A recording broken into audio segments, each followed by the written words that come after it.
The Nakamura Amusement Machine Manufacturing Company was founded in 1955 in Ora, Tokyo, Japan.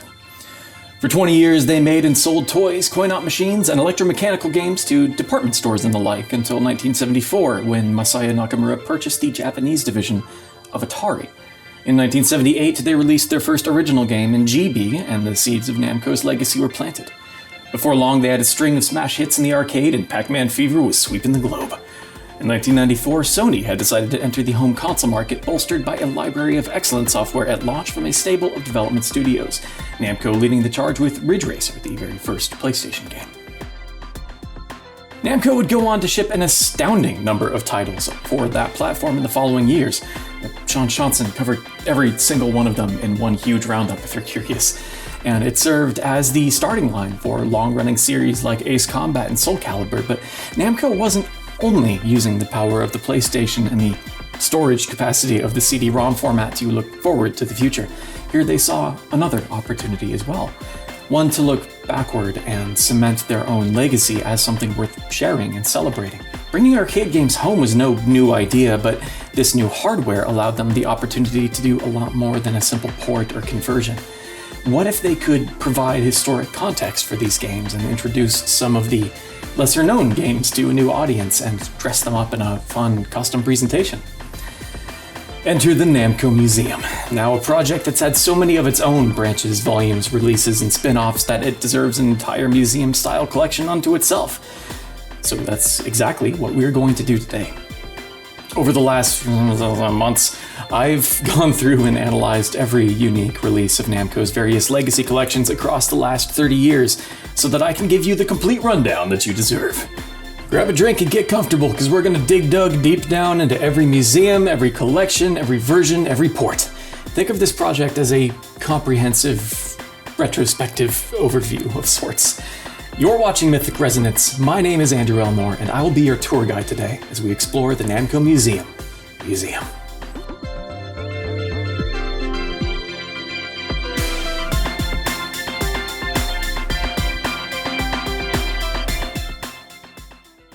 1995. A war is being waged in arcades around the world between Namco and Sega, to the point that for the home market, Namco would lean hard into Sony's PlayStation, eschewing Sega's Saturn entirely. I'm not kidding, Namco didn't publish a single title on the Saturn for the entirety of its life. But while the race for the latest and greatest carried on, Namco had one eye looking back on how they got to where they were. And with it came an opportunity to reintroduce themselves to the world. Prior to this point, their games in arcades, at home, and even on the go had been distributed overseas by companies like Midway, Caratek, Tengen, which is Atari, and Bandai, with whom they would formalize a long-standing business relationship in a merger in 2005. The point is that Namco themselves were not often represented front and center on their own products outside of Japan for a very long time. It was long past time for a second first impression, and their timing couldn't have been better.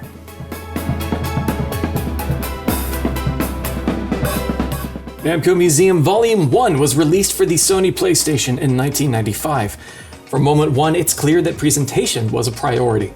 There's this whole pre-rendered 3D animated FMV introduction sequence themed after the games in the volume, which is going to be the case for all 5 main volumes of this set. After the start screen, we find ourselves controlling a camera in first person, moving, presumably Pac-Man, around the reception area of a literal museum in all its low-poly glory. We're greeted by a robot receptionist named Uketsuki, which is fittingly Japanese for receptionist. Turns out she's based on a real robot receptionist at Namco's headquarters back in the day, but I have no idea what a robot receptionist actually means in practice, especially back then. Anyway. Actually, that's not strictly true. The Namco historian brought to my attention a travelogue video by Australian television host Clive James, shot for London Weekly Television in 1987. Here he wanders in Namco's lobby, attempting to navigate Uketsuki Komachi's terminal interface and internal phone directory before sitting down to fumble his way through the language barrier of automated tea service. Or this 1987 clip from Computer Sunday on NHK that John Linneman sent me. こちらが受付になっております。という具合に受付もロボットなんですね。お取りください。はい。ご訪問先をタッチしてください。あ、これで触れればいいようになってます。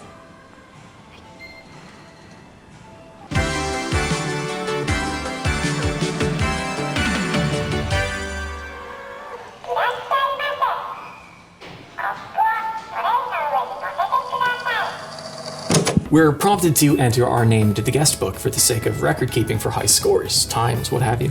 From there, it's up through the doors and into the museum proper. Up the steps, we have this open marble rotunda with 5 doors leading to different games in the collection and 1 more leading to the lounge where we can go through score records, listen to the music and sound tests on the jukebox, or just hang out and drink alone, quietly. Back into the lobby and it's off into the first game room. We're gonna start with Pac-Man because of course we are. Entering the Pac-Man wing of the museum, we find ourselves in a clean, Spartan hallway, walls lined with all sorts of historic artifacts. Arcade boards, artwork scans, promotional flyers, hints, tips, magazines, and other pieces of digital ephemera that help to build some degree of context around the game itself. It's not a documentarian tour through the history of Pac-Man or anything, but it does help provide us with a picture of the game as a creative product. That's something we're going to see with all of the games throughout each volume of this collection. It emphasizes the sense of each game being presented to the world like a gift.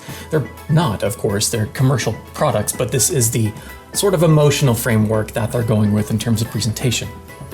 Onward through the next door, we find ourselves in the focus of the exhibit, the theme room. Each game in each volume of this museum series has a dedicated theme room, and Pac-Man's is humble but evocative, which is to say that we've jumped the fence into the man's backyard. There's some cute scenery up on the walls reminiscent of Pac-Man 2 and Pac-Land, and a little Pac-Man cocktail cabinet to sit down at, and all right, here we go, let's play some Pac-Man. I don't need to tell you what a Pac-Man is, but it's an early maze game by legendary designer Toru Iwatani that took the world by storm with a dot-gobbling fever that never really broke. You navigate a single screen with the goal of eating every dot in the maze while being chased by ghosts. Eat a power pellet and you'll have a limited window of time to fight back. Once you clear all the dots, the maze repopulates and you do it again until you run out of lives. It sure is Pac-Man. I don't need to tell you what a Pac-Man is, and we're going to be seeing a whole lot more of the little guy today, so let's get it rolling. Our second stop will be at the next most popular Namco game in this collection, Galaga. Galaga's theme room puts us inside a ship, setting the tone for our place in the greatest battlefield of all, space. Galaga is a single-screen shooter, an evolution of their previous game Galaxian, itself a response to Taito's Space Invaders. In Galaga, you've got enemy ships moving in a galactic dance, swinging and sweeping both hither and thither in preordained patterns and sequences. Next, we have the Bosconian exhibit, complete with a theme room that is fully floating in the cold vacuum of space, free of any Galaga ship's pressurized hull to safely contain us, with another cocktail cabinet waiting for us there in the center of the observable universe. All that is, was, or ever will be rotates in endless orbit around a Bosconian cocktail cabinet. This is the cosmological science they called Copernicus a heretic for, yet here it is simulated before our very eyes inside the Namco Museum. Also, you can play Bosconian on it, which is pretty neat. Bosconian is to Galaga what Rally X is to Pac-Man. Here we've got a multi-axis scrolling space shooter where you fly around an open area hunting for enemy bases to destroy. You fire simultaneously forwards and backwards, and it boasts some very early examples of digitized samples of recorded speech from programmer Kazuo Kurosu. Alive. Speaking of voids, next up is Toy Pop, a game from 1986 that exists in a yawning chasm of nothing. Toy Pop is an odd inclusion here, being both much later than the other games discussed and also having never been formally released outside of Japan before. It almost feels like, okay, here are a bunch of classics you know and love, plus one other new addition as a fun little surprise, which, seeing as it's a game about opening gift boxes, feels appropriate. Toy Pop almost feels like a greatest hits of Namco's arcade design sensibilities up to that point, but mostly it reminds me of Tower of Firaga. You're climbing floor after floor of dungeon mazes, grabbing items, searching for secrets. You get the picture. Moving on to the Rally X exhibit, we have a cute little racetrack-themed room with cabinets for Rally X and new Rally X. I appreciate that they lumped them together here since the differences between the two are notable but minimal. Rally X is another maze game from 1980 about exploring a large, panning maze with a scrolling screen. This time you're a little car trying to collect a handful of flags placed around the arena while being chased by rival drivers and avoiding obstacles. You can also expend some of your fuel, which functions as a sort of time limit, to drop a smoke screen in the space behind you that will make enemy cars spin out for a few moments. New Rally X is an updated version of the game with a few minor additions. The graphical complexity has received a marginal bump, the music's been updated, and the difficulty has been tweaked to make things a bit easier. In another wing of the same museum, we have yet another racetrack theme set up for pole position as well, teasing us of things to come with the classic Tower of Duraga splash on boot up, which is just a thing that happens when you boot up pole position, presumably due to the board used for the original arcade game, right? Right?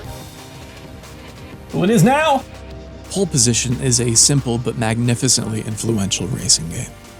I can already see a kid in an arcade in 1982 being unable to imagine games ever looking better than this. Simulating a sort of pseudo 3D, Pole Position is a Formula One themed game where you steer your car from a third-person chase cam perspective as the track rushes up to meet you, scaling to create the illusion of 3D movement. Famously, when you boot up Pole Position, you were greeted with a flash of trackside billboards, including one for Tower of Duraga. Here's the problem. Tower of Duraga came out in 1984, 2 years after Pole Position. So what gives? Well, the original release had branded billboards for Pepsi, Canon, Marlboro, the kinds of brands you would see at a Formula One race weekend. Actual licensed sponsorships, but those were removed for Namco Museum Volume 1 and all subsequent re-releases. So instead, we begin some of the earliest steps into the long road of Namco filling their racing games with stuff from other Namco games. Pole Position also has analog control support thanks to the Negicon, which makes things considerably easier. The Negicon is one of several unique controllers that Namco would make for the PlayStation. The idea was to create new avenues for versatility and player expression. So you've got a D-pad and two normal digital face buttons, then you've got two analog face buttons with a long throw, a pair of similarly designed shoulder buttons, and the whole thing twists in the middle, giving a wide range of motion, which works wonders for analog steering in racing games once you can wrap your brain around it. The name Negicon is a portmanteau of the words nejiru, which is Japanese for twist, and controller. Because it was released so early, it saw very wide adoption and is supported by a ton of different games on the PS1 and PS2. And that's it for this first volume. You can head back out the front door and see credits if you like, but that's the extent of the content in Volume 1. Again, every game has a room full of interesting scans and memorabilia to peruse, and the games themselves are ported with great care. But this being Volume 1, we're just getting started. Before we move on, though, I want to clarify something. We're not looking at every single port of every Namco arcade game ever today. There will be versions of some of these games that exist that aren't being covered here. We're not touching any of Hamster's Arcade Archives releases. We're not digging into Midway's Junior Pac-Man on the Atari 7800. We're not even checking out what Metrocross looks like on the ZX Speccy. We are strictly looking at Namco's retro compilations released globally at retail, which is still entirely too much to cover, but we're doing it anyway. Okay, back to the show. Namco Museum Volume 2 was released the following year with an updated suite of exhibits for the same museum, although what those exhibits contain is going to depend on your region to some extent. In Japan, Volume 2 included QDQ and Bomb B, two of Namco's earliest titles. These were removed for the rest of the world and replaced with Super Pac-Man. Why? I hear you demanding, and I think I can help. See, in Japan, there was a special version of Volume 2 that shipped with, among other things, a Namco Volume controller, which is a little handheld PlayStation controller with two buttons and a single knob with a limited range of motion. This is an excellent way to play games like QDQ and Bomb B, as it's perfectly suited for anything Arkanoid or Breakout adjacent. That controller wasn't released outside of Japan, and these games feel very awkward with the D-pad, so I understand why it would have been pulled for the global market. I will say, though, that it is a heck of a lot easier to play QDQ with a volume controller than with a D-pad. There were other games that supported this thing, largely limited to other retro compilations.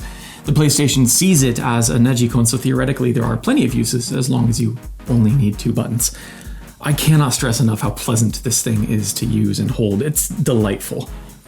It's all rounded off on the edges, the buttons have a really satisfying little soft pop to them, and the knob feel is just, you should have sent a poet. A blue and green version of this controller was also released in Europe as a pack-in with the limited edition of the PS1 port of Taito's Puchikari.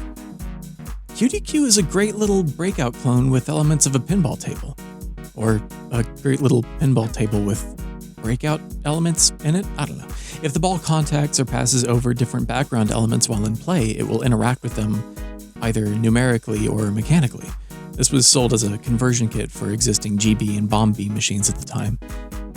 It works really, really well with the volume controller. I actually sat down to get footage for this and found myself playing QDQ with the volume controller for like an hour in the dark on my own. Bomb B is accessible by pressing circle, square, and X, or cross if you're nasty, 7, 6, and 5 times respectively here. 765 can be read in Japanese as Namuko, so it's been a signature number of theirs that comes up all over the place. In the aforementioned Super Pac-Man exhibit, we have a cute little theater bar with some ghost patrons who've already thrown back a few too many. Super Pac-Man is difficult to describe. Instead of munching dots, you're hunting for keys. Grab a key and a door opens. Then you can go eat the fruits that were behind the door. There are still classic power pellets around the level. There's also a super pellet that makes Pac-Man huge, and you can just crash through the doors and even enter the ghost house in the middle and terrorize those goobers for a few seconds.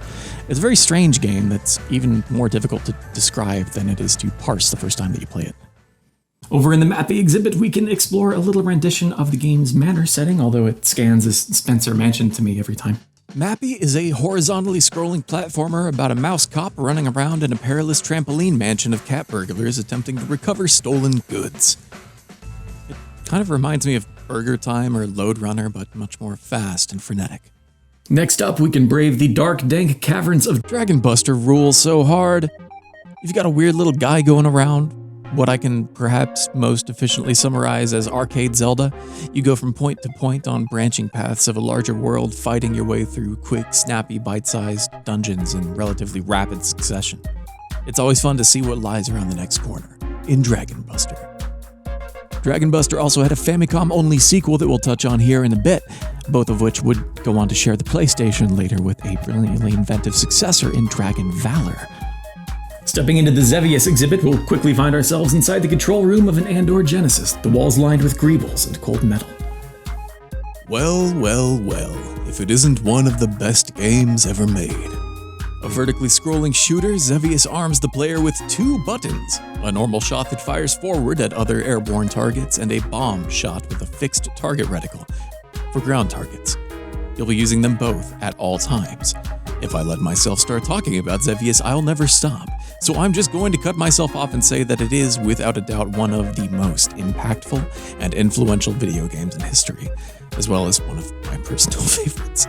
It may not look like much at first, but spend some time with it. Really try and see how far you can get and try not to smile. Capturing footage of Xevious versions for this video was dangerous, because it is very, very easy to lose a whole evening to this game. I really cannot sing its praises enough. Entire genres were born out of this game and the wild ideas it gave people. If you've never played Xevious, this is your favorite game designer's favorite game.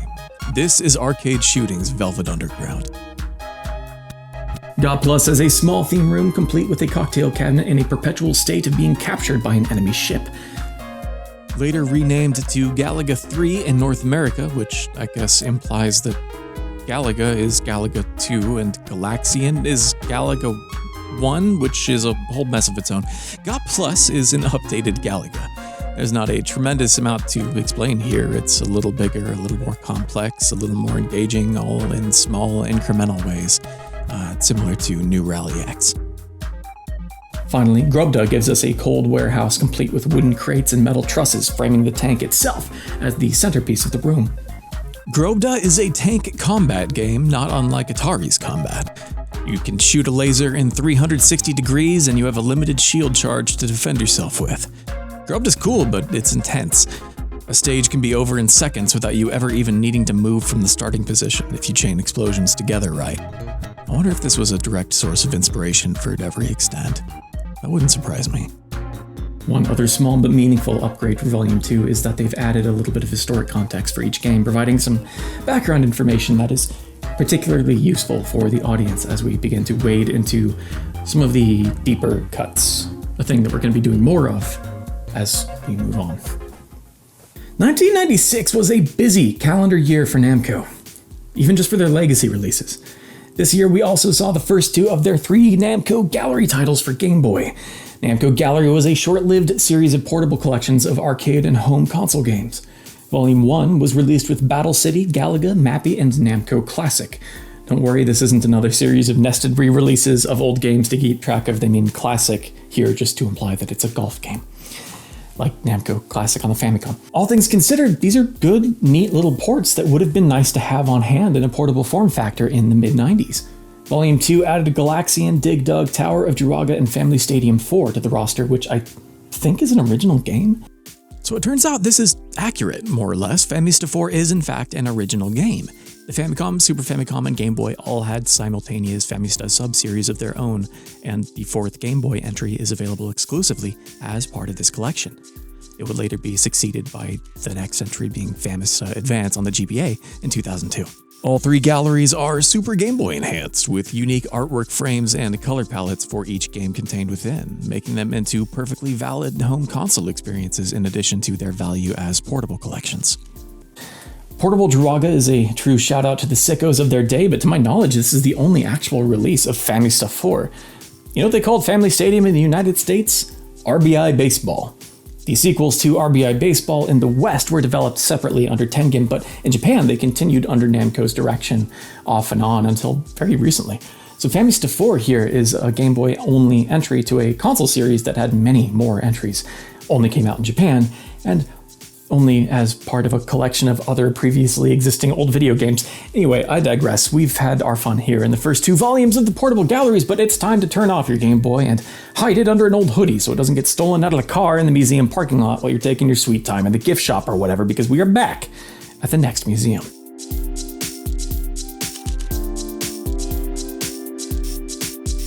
Later that same year, we would see Volume 3 release, sporting an entirely new museum to explore.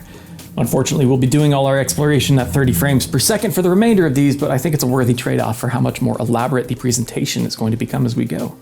All of these spaces are more detailed and more interesting to explore now. It helps that the load times have been considerably shortened as well, making it a bit less laborious to get around. There's an entire library wing of the museum now with all kinds of neat, crunchy scans of art and NG mag covers to peruse. They've also moved music and sound tests out into a movie theater populated with adorable low-poly characters. Interacting with the screen brings up an animated sprite viewer with simultaneous sound and music players. The hallways for each wing of the museum are now individually themed, and many of the artifacts have been incorporated into their respective games' main exhibit rooms. Pole Position 2 is held in a Formula One constructors showroom. My heart and soul reside at the intersection of Namco and motorsports, so this is roughly what my MRI scans look like. There's a cute little staff-only sign in front of a hallway that serves to gesture towards a larger world that of course isn't there, but it only needs to make a small implication to set off the imagination. Again, we have Neji-Kon support for this one, although the iconic voice samples appear to be missing. Remember Pole Position? It's back, in 2 form. This time you've got 3 additional tracks, updated graphics with more detail, the audio has received a bump in fidelity, the driving physics have changed. If you floor the accelerator in Pole Position 2, you're going to hear the squealing sound of your tires spinning out as they search for traction. The top speeds for low and high gear are also much, much faster. Dig Dug's wing of the museum is held within the mouth of a mountainside mine, complete with dancing pukas. Dig Dug is a sort of inverted maze game in a sense. You begin above ground with an ant farm view of various enemies lurking in little caverns. You dig your own maze path of sorts to them and hit them with a bike pump till they pop open like John Hurt in Alien before they can either escape or get you first. Fozon takes place in this appropriately cold scientific test chamber where our performance is presumably studied by a playtest team gathering telemetry from behind the observation glass. Fozon is a chemistry-themed single-screen puzzle game that was not released outside of Japan. It's an odd little game about collecting and arranging different compounds to build the correct silhouette shape while avoiding contact with enemy compounds. I don't know, man. I had to load a bunch of formulas into a TI-89 to cheat my way through organic chem in high school, don't ask me.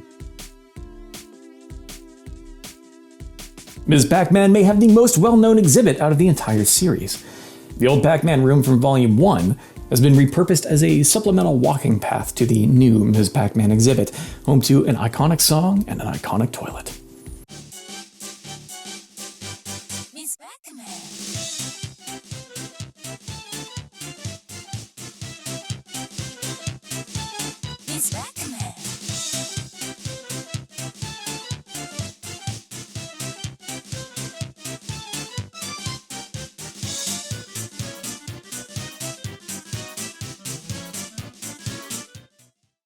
Ms. Pac-Man is a weird one.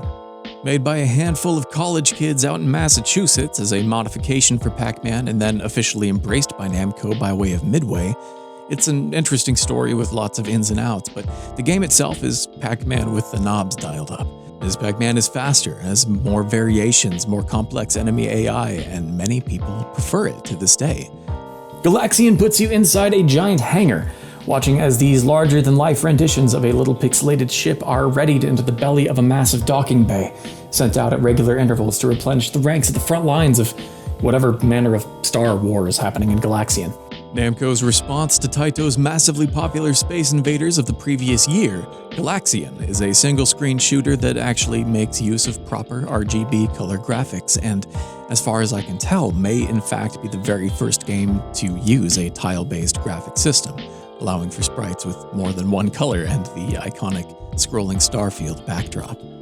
Our final visit for Volume 3 is the Tower of Druaga wing, where we walk through the internals of the titular tower and out into an open boss arena, where we are met by a very angry and animated Druaga. Though, to be fair, we did barge into his home unannounced.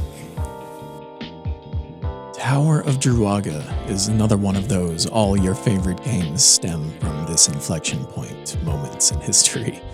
On first glance, this is a slow-moving, top-down dungeon crawler about navigating floor after floor of mazes, fighting enemies, and hunting for secrets. And there are so very many secrets. False walls, hidden passages, secret staircases, invisible chests, esoteric patterns to memorize, and actions to complete in arbitrary sequence. It's an entire game of illusory walls that lead to great hollows and ash lakes. Famously, the machine would have a big notebook and pen chained to it in Japanese game centers for players to leave notes, observations, tips, tricks, hints, secrets, and even outright lies, pranks, or misleading falsehoods for each other. Does that sound at all familiar? Playing this game outside of its intended context can be very difficult and obtuse, so I recommend using a guide. You were not supposed to figure it out all on your own. You never were. Tower of Druaga is a meta-ludic experiment in single-player games as an inherently social and cooperative phenomenon. There are, in fact, 2 secret versions of Tower of Druaga with 60 more floors apiece with new solutions, including one where you have to pop the lid open on your PlayStation to reveal the treasure.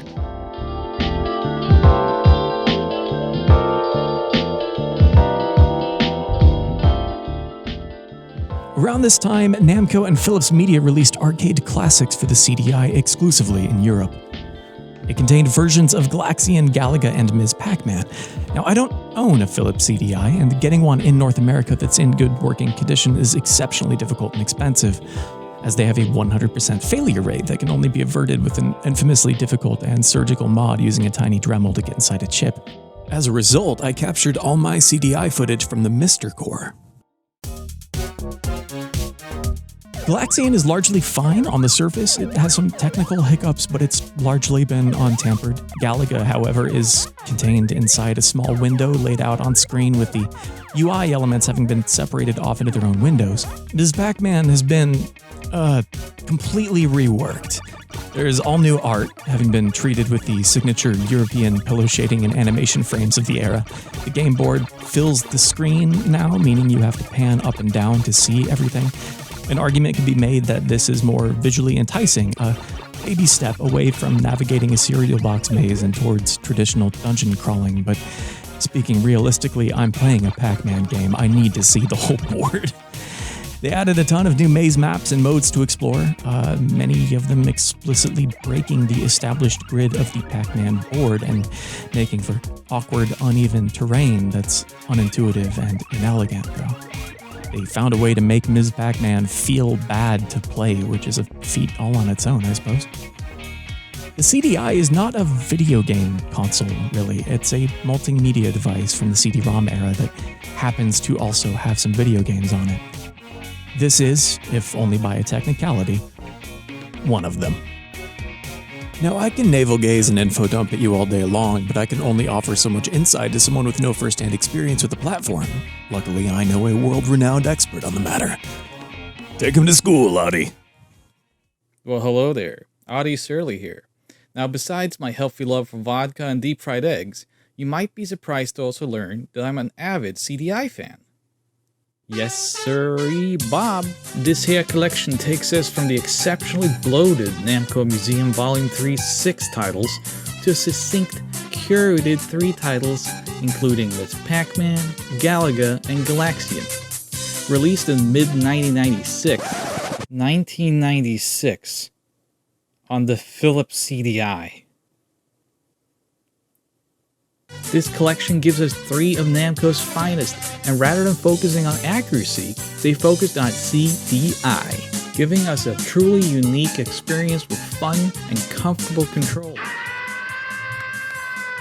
This Pac-Man has new colors, Galaxian skirts its arcade roots, and rather aims us closer to the much more modern and contemporary NES version, while Galaga Galaga is fun all the way to the sun. And all this content, all this experience, and yet they compress down the size to 7 megabytes, saving us a whopping 693 megabytes of disk space. Now that's European efficiency in action. And speaking of action, Arcade Classic brings us one of the greatest gaming credit sequences upon closing this game, and it can't be skipped, which would play well to younger audiences conditioned to sit awkwardly waiting for meaningless scenes playing after a credit sequence at the theaters anyway.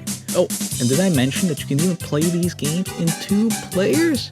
If you have a unit that supports it, which you probably don't, you piece of shit. So you might be asking yourself, with such an explosive title, do we finally have a killer app on the CDI? No.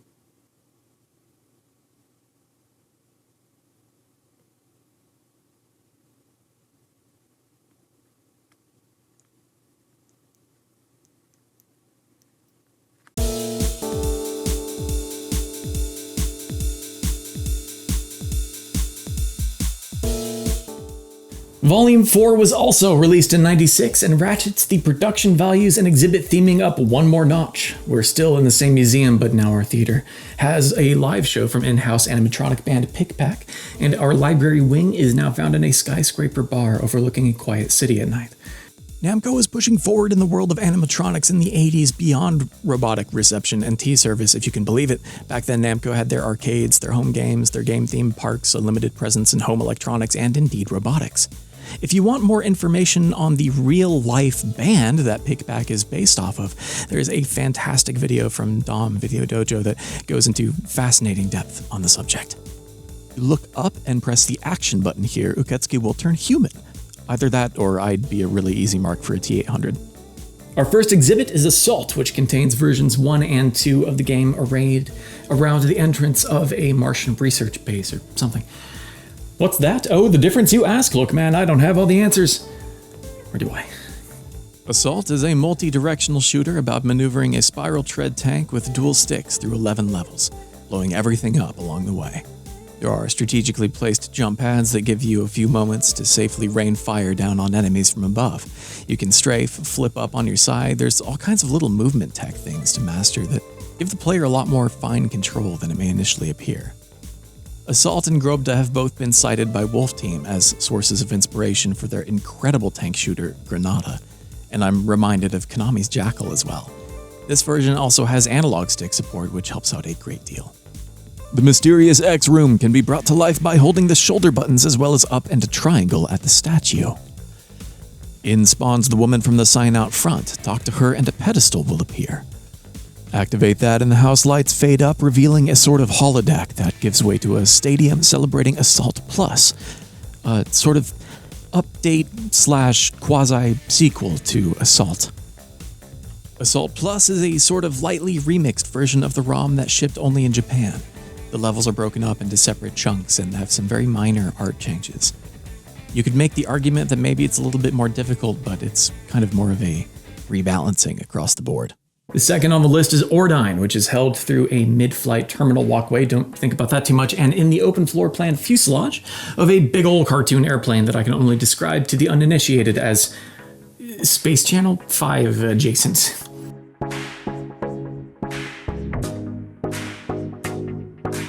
A horizontally scrolling shooter with a Shinji Hosoi soundtrack that is also seeing its first release outside of Japan here. though the PC Engine port did receive a TurboGrafx 16 release in North America. The latest game that we've looked at yet, Ordyne boasts all kinds of late 80s tech flexes you'd expect. FM synthesis, parallax scrolling layers, the works. I suppose you could call Ordyne a goofy cute-em-up of sorts, alongside Twin Bee, Cotton, Parodius, Magical Chase, and the like. Namco isn't a house that was really built on a foundation of shooters, but when they took a swing at that pitch, they always swung big. There appears to exist a world version board of Ordyne, but if it was ever released outside of Japan, I haven't been able to find record of it. Next up, we brave the wiggly wooden bridge to the most peaceful place on or off Earth, the Pac-Land exhibit. I'm talking about Break Time Beach, baby. Often hailed as the first, side-scrolling 2D platformer and a primary inspiration for Super Mario Bros., Pac-Land is a game about walking and running and jumping from left to right. It almost looks alien on first glance. It's so primordial that it feels as abstracted as something like Portopia or Rogue. While it may have been breaking a lot of new ground during an especially pivotal year in the history of game design, that ground was broken by experienced professionals, and the result is remarkably complete and self-fulfilled. It's a good game with a consistent and dependable series of rules and expectations to play in. It's not the most pulse-pounding activity on Earth, but hey, it's a lot better and more experimental than a license to tie in to Hanna-Barbera cartoons certainly could have been. On the complete opposite end of the spectrum, we have the Goth Gardens of Genpei Tolmaden, a spooky moonlit shrine patrolled by a tireless floating riverman.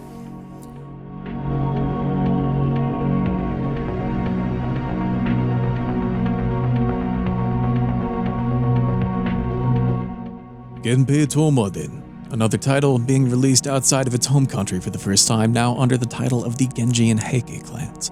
It's a side-scrolling action platformer set in an alternate history 12th century Japan, under siege by demons of the underworld that want nothing more than for you to swing a sword at them. It's got branching paths, modal gameplay, and was a huge success in its day.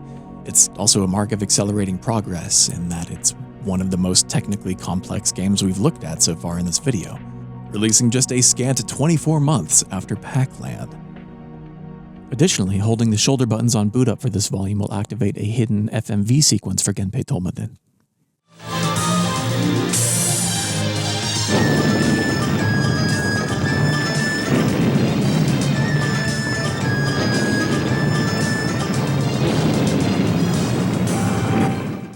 Our final exhibit of Volume 4 is a small tunnel of artifacts that leads out into a small enclosed platform inside of a wider area, complete with an entire day-night cycle and a change of world state serving as the stage for the return of Ishtar. The co-op-only, Japan-only sequel to Tower of Druaga. I really love the way they used the Museum series to localize and release a bunch of old games to other parts of the world for the first time. Anyway, this is a big old two-player game where you are now working your way back down to the bottom of the tower after defeating Druaga. You've got a ranged character and a melee character, as well as a much-appreciated password system to keep track of your progress anywhere you are. Another button combo here will turn the torches blue, switching the theme room's scene and launching a remixed version of Ishtar. Also worth noting, the secret version of Return of Ishtar gives you all the spells you would need to 1cc, which would otherwise be impossible as spells are normally learned upon death. I hope you didn't forget about Namco Gallery Project over on the Game Boy because we've got one release left to cover. Volume 3 includes handheld ports of Sky Kid, Tower of Babel, Family Tennis, and Jantaku Boy, which is Mahjong. I don't have a lot to say about these necessarily. Tower of Babel always felt like a portable game at heart to me, so it feels perfectly at home on the Game Boy. Sky Kid makes sense here as well, but it kind of just makes me wish I was playing Choplifter.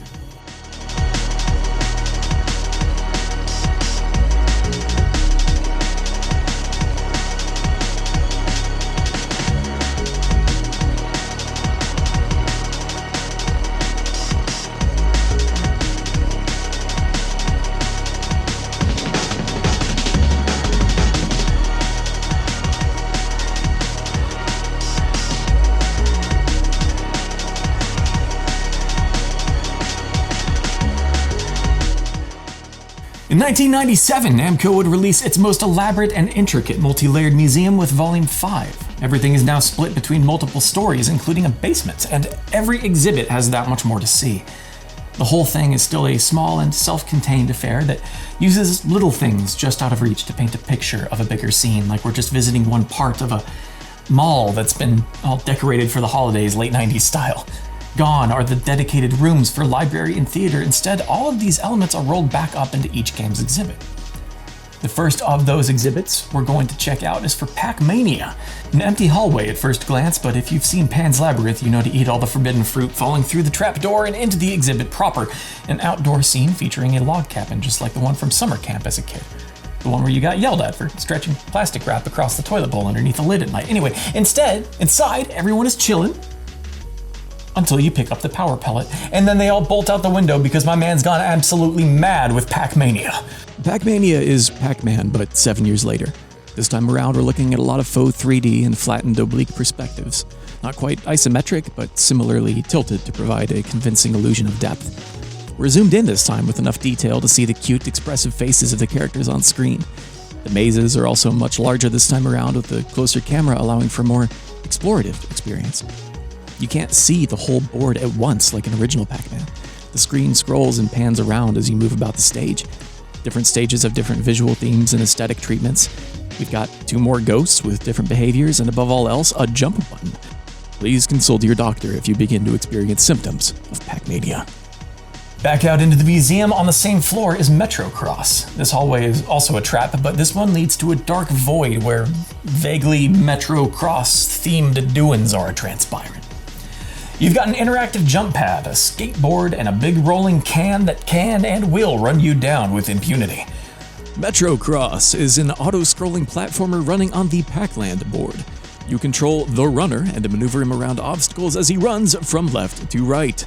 Along the way, you'll be collecting cans, jumping over stuff, riding skateboards, doing sick flips, speeding up, slowing down, the works. If you've ever played Cannibalt by Adam Saltzman or a modern Endless Runner on your phone, yes, even Subway Surfer, you've encountered a very direct inheritor of the legacy of Metro Cross. Up the main central stairway to the top floor of the museum, we're greeted by 2 more exhibits.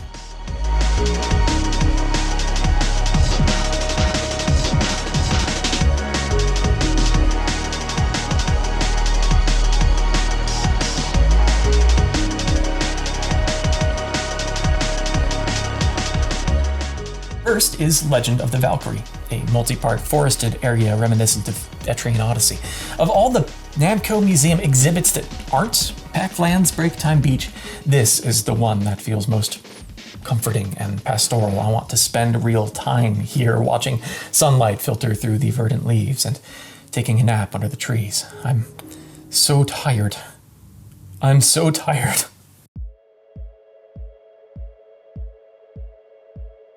Bokurei no Densetsu, or Legend of the Valkyrie, is an arcade sequel to a home console game. In 1986, Namco released an action-adventure game called Valkyrie no Boken on the Famicom, and this is how they followed that game up. Also an action-adventure game, Legend of the Valkyrie is perhaps best introduced as a dish made with Gauntlet and Zelda as its predominant ingredients. It's a lot of exploring an open environment from a top-down perspective, fighting enemies with a melee weapon that also fires limited projectiles. You'll be gathering items and experience, leveling stats, casting spells, trading with NPCs, exploring different biomes. It's shockingly deep and involved for an arcade game, but it moves at such a fast clip that it still works. It reminds me of Dragon Buster in that way. Across the hall from the Valkyrie exhibit is one for Dragon Spirit, one of my favorite Namco shooters and an excellent exploration on the ideas put forth by Xevious. Dragon Spirit's exhibit gives us a small stage play that functions more like a life-size music box. We press the button and watch the figures spin into silhouette where the hero is transformed back into a human being and reunited with his love or whatever.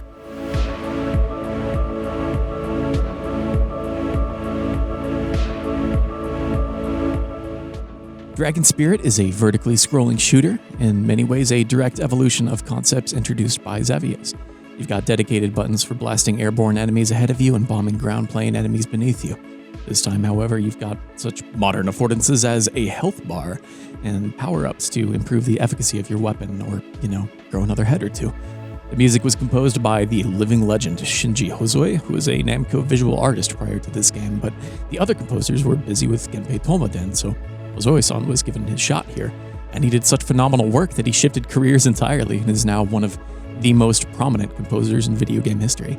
Dragon Spirit is a great shooter to this day and has maintained its status as a beloved entry in the genre and one with plenty of crossover appeal.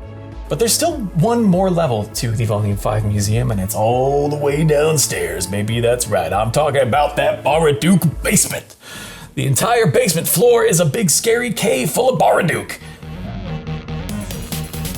Baraduke is another game on the Pac-Land board, this time adding lasers and jetpacks to the formula, turning run and jump into run and gun. You're a lady in a spacesuit going from floor to floor and ridding areas of enemies, in turn opening a portal to the next floor. Don't mistake this for Metroid from the following year. Baraduke's an arcade game. There's a lot more shooting than exploration of any sort happening here. But the most important part of any game is the friends you make along the way, and no friend has ever been more true and loyal than the humble, one-eyed Packet, who declares their undying fealty to you, the player, upon first glance, appearing on screen with an immediately iconic statement of intent. I'm your friend. Alright, this museum's starting to feel cursed. I'm out of here. So that was Volume 5, the conclusion of the main Namco Museum series on PlayStation as we know it, right? Wrong! You idiot! You imbecile! You fool! You absolute blockhead! You nincompoop! You incompetent buffoon! Because deep within the hallowed halls of Namco, they were putting together a team for one last job. Released only in Japan as a sort of limited-run victory lap, Namco Museum Encore sought to complete the run of NAMCO letter emblazoned jewel cases with a registered trademark symbol that housed just a few final video games. Like so many sprinkles on the cobbled-together sundae that is Namco Museum. Encore does not contain a new museum, for in fact it contains no museum at all. Slightly more than simply ROMs in a menu, Encore at least sees fit to provide us with detailed 3D approximations of the cabinets for the various games contained within. Those cabinets are interactive, with different pieces of history and ephemera for each of the games. It may be an extra vestigial release on the whole, but they still care about the games that they made, and those games are King and Balloon, Motos, Sky Kid, Rolling Thunder, Wonder Momo, Rompers, and Dragon Saber. All heaters! Nostalgia's Archive reached out to me with a scan they received of a build of Encore that was theoretically being considered for a localized release, but we haven't been able to confirm that as of yet. King and Balloon is a fixed-screen shooter running on the Galaga board that's slightly on the sillier side. Your goal is to shoot down these balloons before they swoop down and pick up the king, who's leisurely strolling back and forth along the bottom of the screen. If he gets nabbed, he'll yelp out a cry for help, and you need to shoot down the balloon that picked him up before it carries him off screen. The balloons shoot back at you, but you only lose a life if they manage to successfully make off with the king. Motos is a single-screen game about little orbs trying to push each other off a platform and into the abyss below. You've almost definitely encountered a simplified version of this in any and every multiplayer party game. The difference here is that the platforms change with each stage, and you can collect and employ different power-ups as you go. It's pretty satisfying to bait an enemy into charging you and then jumping over them as they go careening off the edge. Sky Kid is a right-to-left scrolling shooter. The idea is to shoot and dodge enemies and their attacks from air and ground, pick up the bomb, and then drop the bomb on the enemy base, boat, whatever the target happens to be. Your little plane has a shoot button and a dual little loop button that I've always had a hard time using. There are terrain and environmental hazards to account for as well the further into the game you progress. Rolling Thunder is in a weird middle ground for me where I consider it a brawler and a run-and-gun platformer in equal parts. It has the pace of a game like Shinobi or Haunted Castle, where you're marching forward and handling waves of enemies from both sides, slowly making progress toward the goal. In kind with something like Elevator Action, Rolling Thunder is a game about a spy moving through buildings and warehouses, shooting bad guys, taking cover, jumping really high between floors, and keeping a careful eye on every door on screen. Actually, now that I've said that out loud, I've decided it would be funnier to refer to Rolling Thunder as a dark and gritty reboot of Mappy from now on. Wonder Momo is a magical girl-themed beat-them-up. Single plane, this isn't like a Capcom belt scroller. The game uses the framing of live theater to imply that the player is controlling an actress who is in character as Momo on a stage performing stunt work against the other actors in guise as the enemies that she's fighting, or something. You attack exclusively by kicking dudes, which charges your Wonder Meter. Once it's charged, you touch a tornado-looking icon and transform into Wonder Momo, who has a boomerang-style ranged weapon called the Wonder Hoop that bounces around and returns when thrown, as well as projectile attacks. Rompers is a sort of maze game reminiscent of Hudson's Bomberman. In each level, your aim is to collect all the keys in the maze while being pursued by various enemies. You can push walls down on top of them to temporarily take them out of commission, but eventually a timer will run out and you'll start being chased by a green vampire lady, because this game was designed by Akira Usakura, aka this Firehouse guy. The enemies start slow and simple, but begin to ramp up dramatically in complexity and intensity over dozens of stages. Dragon Saber is the sequel to Dragon Spirit. We've got improved hardware for increased detail and visual fidelity to support the art direction, new enemies, items, power-ups, and a beefed-up health bar, alongside rapid-fire, charged shots, and two-player co-op. The goal for this one was to create a more approachable arcade sequel that would expand appeal even further, beyond shooter fans and into the mainstream crowd of arcade goers in Japan and the United States. Holding down the fire buttons while inserting credits will change both the music and ending sequence as well. Spanning the entire length of the 1980s, Encore remains something of an essential final addition to the collection of anyone that just likes good and important 1980s arcade games, not just sick freaks that hyper-fixate on the history of Namco in particular. Not that I know anyone like that, of course. Cool and good video games, however, is not the only thing that Encore is famous for. Encore is also famous for its box. It was sold inside the Namco Games Chronicle, a big brown box with a belly band obi strip that serves as an after-the-fact container and presentational tool for the entire Namco Museum collection on PS1, with a space for every game in the series and a dedicated memory card, which it came with a little label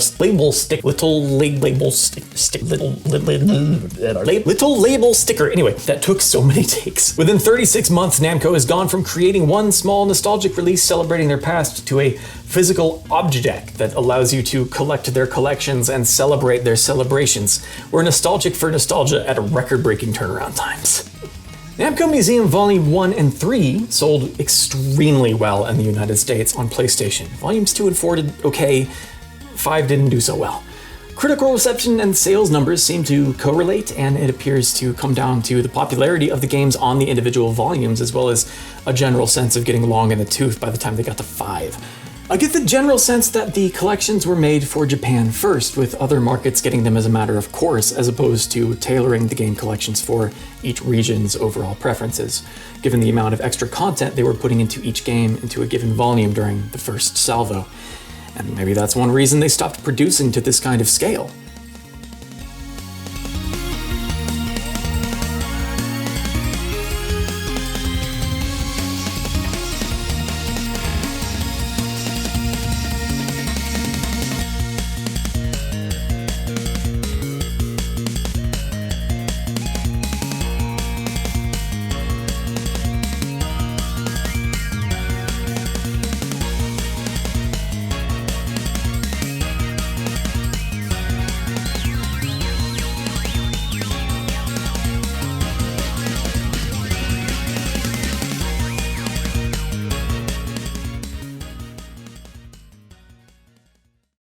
Across 97 and 98, Namco released a 4-part series exclusively in Japan for Windows 95 called Namco History.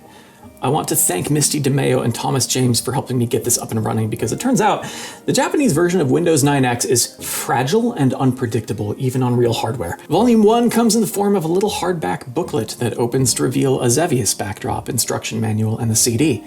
This volume represents Mappy, Xevious, Super Xevious, Toy Pop, and Motos. Each volume in this set contains a collection of digital extras on the disc, like wallpapers, screensavers, cursors, sound themes, sprite bitmaps, arcade system fonts, papercraft templates, NG mag scans, just about anything they could cram on the disc, alongside the games themselves, of course. Launching the games brings them up in a postage stamp size window that can be expanded out to somewhere roughly around 480p. Controls are more or less standardized across the games, it's all keyboard based. Function keys to insert credits, start, reboot, toggle audio, and most interestingly, F11 takes you into a little marquee screen with the game window in the center and arcade panel inserts on the sides. Arrow keys handle joystick and wheel movement. Spacebar is usually your action button, save for games with 2 action buttons, in which case it defaults to Z and X. I should add this is with a North American keyboard layout in the Japanese version of Windows 95, so those bindings may differ depending on your layout. I'll try to knock through the next 3 pretty quick because they're pretty similar, and, well, you've seen the runtime on this video, come on. Namco switched modes entirely with volumes 2 through 4 in terms of packaging. These 3 all match with each other, but they make volume 1 stick out when gathered together like this now. Namco History Volume 2 brings us first and foremost the Tower of Druaga, as well as Grobda, Fozon, Rally X, New Rally X, and a tank battalion. Inside the case is the CD, the manual, and an adorable Tower of Druaga mousepad. Volume 3 is a Pac-Man spotlight featuring Pac-Man, obviously, Super Pac-Man, Ms. Pac-Man, Pac and Pal, and Dig Dug 1 and 2 for good measure. Inside we've got the disc, the manual, a receipt and promotional insert, and a book of postcards and papercraft. And finally we have Volume 4 with a focus on space shooters such as Galaxian, Galaga, Ga Plus, and Bosconian, as well as King and Balloon and the rarely represented Warp Warp. Inside we've got the CD and manual again, as well as a tidy little collection of trading cards. Altogether it makes for a really cool collection, I think. Though I may just be saying that because tracking these down complete to show you was a Herculean effort, and getting them up and running was just as hard. Again, I really want to thank Tom and Misty for their help on this one. It would have been impossible without them both. Warp Warp is a dual-axis shooter about building combos by shooting aliens from a big equal sign and, you guessed it, navigating mazes. It also saw a remake on Famicom under the name Warpman.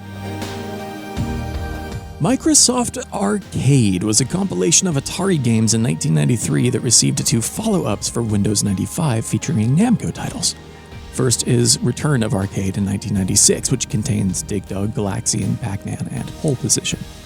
This collection was also re-released in 2000 under the subhead Anniversary Edition, the only change being the addition of Ms. Pac-Man. These ports were developed at Microsoft internally from the ground up. Each one has a history tab with write-ups about the cultural impact of the title, as well as interview transcripts with Chris Lindsay of the National Video Game and Coin-Op Museum. Pole Position even has mouse support for steering. Microsoft's Revenge of Arcade compilation dropped in 1998 with Mappy, Motos, Rally X, Xevious, and Ms. Pac-Man, the same version that would later show up in the Anniversary Edition of Return that we mentioned before. These appear to be directly pulled from the first 3 volumes of the Japan-only Namco History series that we covered previously, and after installing the disc, each game remains on your machine as a separate executable and can be played on their own without the CD. Okay, now back to console land. Japanese audiences yearning for more new old Namco would see one more push on the PlayStation in 1998, by way of a pair of titles making up what they called the Namco Anthology. Released in halves in June and September, this duology came presented as a set of interactive menus skinned like websites of the time, complete with an Interact Mode FMV for every game on the disc, as well as art scans, character bios, and other small pieces of assorted digital ephemera. This collection was focused around native PlayStation ports of existing Namco home releases for Famicom, Super Famicom, and Mega Drive consoles. This was a move that caught some heat in reviews from contemporary publications like Famitsu at the time, arguing that previous Namco Museum collections focused on games that couldn't otherwise be experienced at home, whereas these were games that the average person could feasibly still buy in a store and play on a home console they'd purchased within the last decade. The Namco Anthology does at least go as far as to include arranged versions of its titles and rewards playtime and gameplay progress with more ancillary content on the peripheries, but at the end of the day it wasn't widely met as the solution that the Museum series was, since the proposed problem that it was solving was less how do we get the arcade into the home and more what are some interesting things we can do to contextualize re-releases of old software. Looking back now in a vacuum, it's an interesting and complicated project that would have been much more difficult to localize than it may appear on the surface, and after spending some time with it, I understand why the Namco Anthology never left its home. Anthology 2 also happens to be one of the few PS1 discs that's not backwards compatible on a PS2, but whatever. Anyway, Anthology 1 contained Star Luster, Tower of Babel, Wrestle Ball, and Romance of the Three Kingdoms 2 Conqueror's Continent, which is a Koei game that Namco published the Famicom port of. Tower of Babel is a Famicom puzzle platformer about carrying, placing, and arranging L-shaped stair blocks to get to the end of the level in a limited number of movements. Star Luster is a first-person spaceflight and combat simulator for the Famicom with a star map, active 3D radar, and the ability to warp between bases on the map to solve complex and obtuse objectives galore. WrestleBall is a top-down, rugby-inspired future sport game for the Sega Mega Drive. Or for my fellow North American viewers, Powerball is a top-down dystopic football by way of the Running Man game for the Sega Genesis.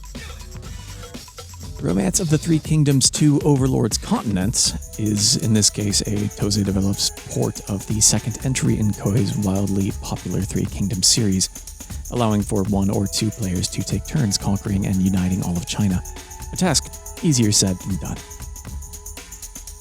Anthology 2 contained a Namco Classic 2, a sequel to the golf game we talked about from the Gallery series on Game Boy earlier, as well as Pack Attack, King of Kings, and Valkyrie no Boken Toki no Kage Densetsu. Pack Attack is a reskin of a multiplayer falling block puzzle game called Cosmo Gang the Puzzle, itself the third entry in the Galaxian-adjacent Cosmo Gang subseries. Much like Tetris, filling a horizontal line will clear a row, but each 3-piece falling block is arranged with some combination of bricks and ghosts. On occasion, you'll get a block with a Pac-Man tile. Upon dropping, Pac-Man will follow a straight line, eating all the ghosts in his path and setting off combo chains. Known in some regions as Pac-Panic, this is technically the first Pac-Man game to be developed and released exclusively for home consoles, although I still consider it a reskinned arcade port, personally.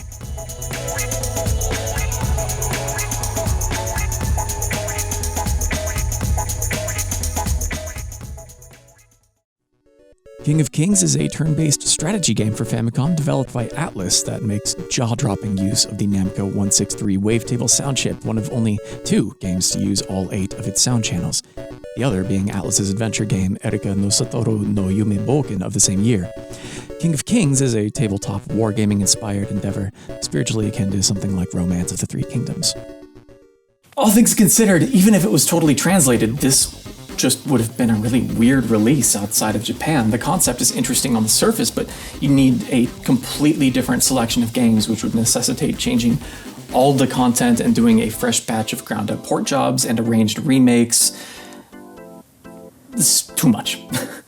But that's it. That's the end of Namco Museum on the PlayStation, domestically and globally. That's the last one, I promise this time.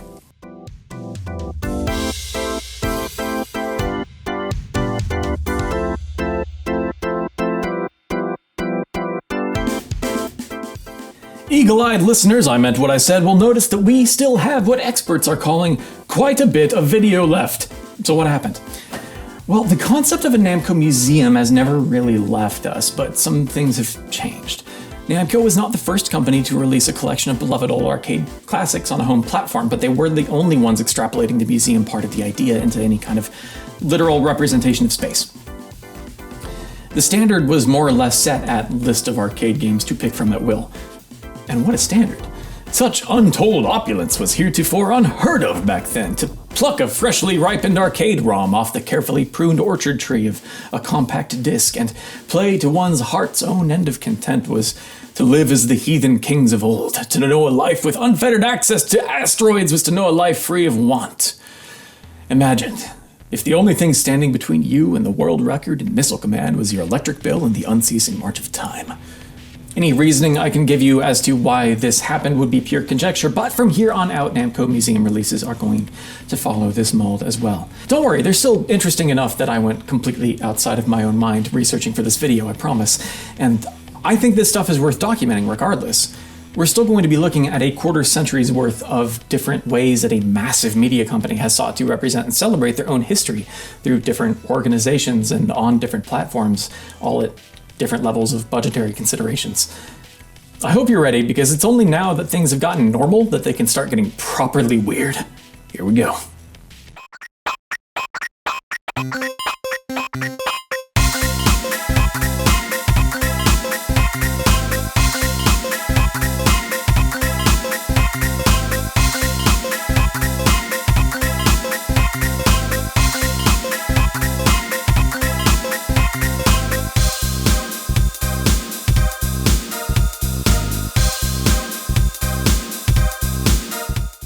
In 1999, a studio called Mass Media released Namco Museum for the Nintendo 64. Now this, my friends, is what we in the biz call a list of ROMs in a menu. You've got Pac-Man, Ms. Pac-Man, Galaga, Galaxian, Pole Position, and Dig Dug. Now don't get me wrong, that's a solid list of Namco's classic heavy hitters out here in the West. Seems kind of weird to me that there's no mention of Mappy or Xevious, but generally speaking, these are all a bunch of classic arcade games that your dad loved to play at the local chain pizza restaurant, and now we can play them at home. That's really all there is to it, and it's very easy to see this as a cynical cash grab by comparison to everything that we've looked at up to this point. But again, it's important to look at the context that this stuff is being released into, outside of the confines of what fell under the magnifying glass for this video. A list of ROMs in a menu isn't necessarily a bad deal for an N64 owner in 1999. It's not the grand celebration of creative output and historic education that Namco Museum meant on the PlayStation. It wasn't a proud reverence for a storied history of ludic design. It was a handful of classic video games stuffed onto one cartridge that you buy once, doesn't have any load times, and gets you right into the action. Or something. Look, I'm being cautious about this here because the reality is that this is Namco's first new museum release on a major platform that was made by an outside studio. We have no idea what kind of situation Mass Media was in. So naturally, I wanted to find out what kind of situation Mass Media was in. I reached out to David Todd, who was the executive producer on this project at Mass Media back in the day, and he was kind enough to help me fill in some blanks. My assumption has always been that what I'll refer to as the Mass Media era of Namco Museum was a classic case of finding a low bidder that can get you a collection of known best sellers out the door and into stores quickly, cheaply, and decently well. Yeah, it turns out pretty much. David informed me that the contract was done through ISM, Interactive Studio Management, and it sounds like it was a doozy. Namco's goal for this release was essentially to put together an inexpensive impulse buy at checkout before the holiday shopping season. Okay, sure, a job's a job, right? Except this means that they only had 6 months to get this thing out the door, made even worse by the fact that submission time for an N64 cartridge had a 10 to 12 week minimum. Printing those PCBs is a lot more costly and time intensive than pressing a compact disc. On top of that, they had to fit everything onto the smallest, cheapest N64 cartridge available, which was a 4 megabit ROM. Do you know how little space 4 megabits is? That is 1/2 of one of God's own megabytes. Half a megabyte, that's about 1/1500th or so of the space on a CD. This wasn't an in-depth historical encyclopedia of deep cuts and detail. This was always going to be a budget-priced collection of popular old favorites. It's a greatest hits of sorts. The good news is that in spite of everything working against them, Mass Media was able to hit their deadlines. The PCBs got printed, cartridges were assembled, boxed, and shipped out to retailers, and sold out completely in the first month. They flew off the shelves in a flash, and that was that. They printed more of them, of course, but they wouldn't be ready in time for Christmas. In professional creative work, they say there's fast, cheap, and good, but you can only pick two. This is a very, very rare case where a studio managed to pull off all three. And that last point, good, is an important one now in hindsight, because while there may not be anything here in the way of supplemental material or additional content beyond the games themselves, there's nothing exclusive here that you can't find elsewhere. They are at least well ported and free of any obvious or notable issues or problems, and that's not really something we can take for granted here, so I wanted to call that out as a legitimate plus. Nowadays, it's largely relegated to the pile of retro collections of retro games, which are, understandably, largely dismissed in retro gaming communities these days because many of those old collections are weighed down by early emulation bugs and display issues and other things that we don't have to deal with now in an age of MAME and infinite easy access to ROM libraries from the entire history of video games. But that's exactly why we're looking at collections like this one. Unfortunately, this one is on the N64, which means all my footage looks like this. I'm so sorry. This is direct capture over S-Video, but these are 2D art assets on an N64, so it's not like an RGB mod would have helped a whole lot. I'm gonna stop making you look at it now. There are other concessions being made here for the N64 hardware, things like fonts being squished down to fit the screen resolution, things like that, but there is something I wanted to note about the audio in this release. It's rough, but I just chalked that up to the N64 being the N64 and not having any dedicated sound hardware of its own. It wasn't until I saw it pointed out by one Jeff Gerstmann during his quest to rank Namco Museum 64 against such like platform classics as Tonic Trouble. Anyway, I think he's onto something. I suspect that the audio in this version is actually sampled, cut short, and compressed down to the lowest bit rate they could get away with in order to save precious space on that tiny cart. And something about the way this audio is playing back sounds like a series of samples that they recorded and are just playing back like a more traditional video game as opposed to purely emulating the arcade game.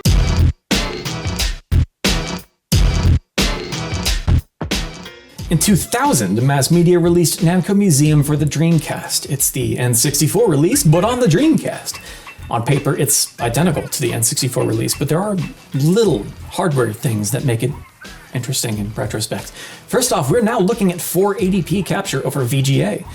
You can also play these games in 480i on a normal TV, but strangely, this version doesn't support 240p output at all, making it the first official home ports of a lot of these games that didn't display them with big chunky scan lines. You could play them interlaced, or if you had a VGA monitor, you could play them in a retina-searing progressive scan like you see here. The popular sentiment around the PS1 Namco Museum series at the time was that they split up the hits across multiple collections, so it may seem cheap in retrospect, but the mass media releases simply did what people were asking for. They gathered up the crowd pleasers. The games in this collection were also the games in the PS1 releases that sold well enough for greatest hits re-releases in North America, which is probably not a coincidence. Again, I feel like there are a few other titles that make up Namco's classic arcade Mount Rushmore, like Rally X or whatever, but this is what they went with at the time. The Dreamcast version also comes with a little VMU game called Packet, a little Kaboom-style minigame that was programmed by David Todd. Here's the other interesting little hardware wrinkle I started experiencing from this release onward, though. Input methods. Pole position, for example, is very well tuned for the N64's weirdly bespoke analog stick tech, but I had a bit more trouble making that adaptation on the Dreamcast controller with its Hall effect stick. I tried using an arcade stick for some of the games, but that only helped so much. For whatever reason, I just had a lot of trouble navigating a lot of these games with the different analog sticks and D-pads across generations from here on out. That all serve to highlight the ways that our interface devices have evolved in complexity alongside games themselves, but in a way that can create small, nearly transparent barriers to enjoying classic software. All this to say, if my gameplay capture footage looks frustratingly inept to you, know that it is because I'm a very silly and stupid man. Moving on.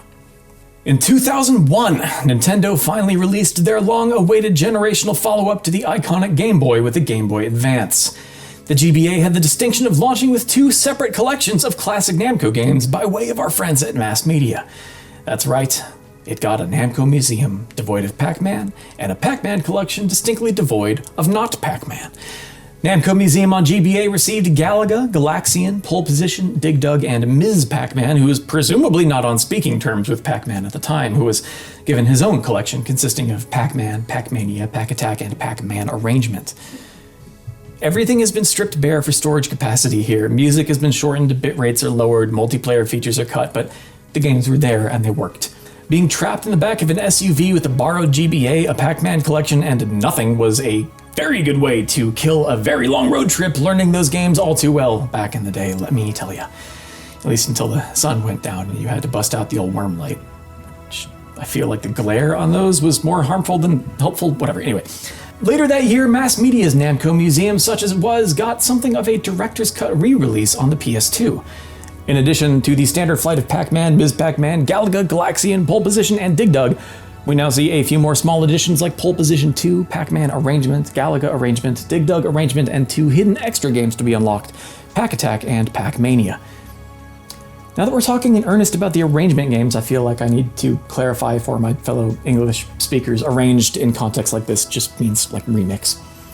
In a lot of these cases, arranged Namco games are coming from what was called the Namco Classics Collection, which was a pair of arcade machines from 95 and 96, using Namco's ND1 hardware to create refreshed versions of their beloved classics with new visuals and sound. And that's what you're getting here. There will be another wave of new arranged Namco games that we'll get to in a few years on the PSP, but for now, this is all you need to know. So we've got a couple new games, hidden unlockables, and arrangements all on a new menu. Nice. However, now is when we start to get into platform comparisons where things get a little bit dicey. Some of that is just due to the nature of the way that these machines output video, and some of it is a little more, I don't know, esoteric. The PS2 release of Mass Media's Namco Museum is limited strictly to 480i output and gives us a weirdly soft image of pretty low quality. My knee-jerk reaction given the time period is to suspect bilinear filtering and some kind of strange misguided attempt to hide the way that old games look. I still don't really understand that mentality or why it still happens today, but that's neither here nor there. This was just, as they say, the style at the time. In 2002, that PS2 version of Namco Museum saw ports to GameCube and Xbox. There's not a ton to report on here other than a change in menu design aesthetics. I was able to force 480p output from the Xbox port via Stellar OS because that console is modded, but neither release boasts any form of progressive scan option officially, for some reason. This may be a result of the forced 480p output, but the Xbox port also gave me some weird visual glitches and issues. The sound was also very bad, unfortunately. Weirdly enough, Mass Media released 2 other titles on the first iteration of Xbox Live Arcade that used the same tech and menu interface as Namco Museum. There was Namco Vintage, which was just Dig Dug, Galaga, and Pole Position, while Ms. Pac-Man got her own separate release, which was included on the original Live Arcade service disc. None of it is new content, though. Again, you're not missing anything here.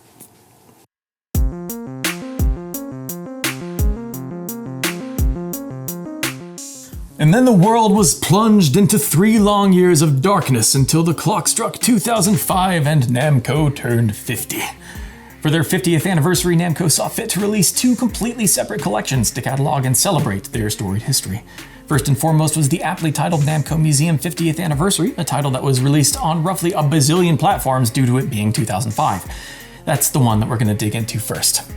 For their big 50th anniversary collection, Namco looked to one of the premier names in game preservation, Digital Eclipse. Now, I'm about to say a few unkind words about some of their old handiwork here, so I want to puff them up in advance because frankly they deserve it. Obviously, they've been killing it lately with foundational releases like Atari 50 and their Gold Master series and their very ambitious and extremely impressive remake of Wizardry that I highly recommend you check out, but they've been doing fantastic work for 30 some odd years already, porting new and old games to all kinds of hardware now. They even recently dropped a fantastic Namco-centric expansion to the Atari 50 collection that I highly recommend. Some of the Mike sorcery they worked on the Game Boy Color alone is enough to secure their place in the Game Dev Hall of Fame, but they've always been excellent. I have the utmost respect for that studio, and their output on the whole is phenomenal. Namco Museum 50th Anniversary, however, is a small wrinkle in their otherwise flawless sport coat. Here's the thing about this collection. It's all software emulation from 2005. Could it be worse? Absolutely, but generally this is a noticeable step down from every previous release for all of these games. For the console release anyhow. Calm down, GBA, we'll get to you in a second. Alright, on PS2, Xbox, and GameCube you have Pac-Man, Ms. Pac-Man, Galaxian, Rally X, Bosconian, Galaga, Dig Dug, Xevious, Pole Position, Mappy, Pole Position 2, Sky Kid, Rolling Thunder, Dragon Spirit, and 2 unlockable games with Pac-Mania and Galaga 88. Although they're unlocked from the get-go in the Japanese release. Originally, Super Pac-Man appears to have been in there from what we've seen shown and documented at old trade shows, but it was cut from the final release for whatever reason. Now that's a great list of titles right there, but all the audio is too fast and pitched up by 1 semitone. Sound and color are pretty far off to the point that I can't really recommend these games. It's cute that they're presented as arcade machines in a weird factory room that plays licensed pop songs from the 80s, but I'd rather have accurate ports than Dexy's Midnight Runners, who also do not appear in the Japanese release as it has no licensed music whatsoever.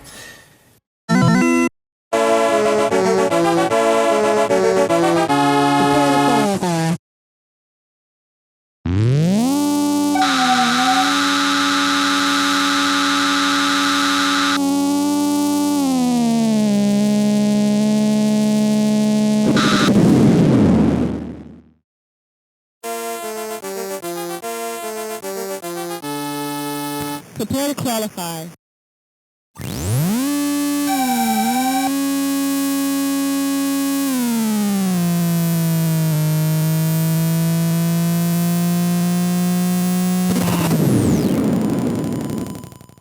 There was something interesting about the GBA port, though. That release had Pac-Man, Ms. Pac-Man, Rally X, Galaga, and Dig Dug on a cart.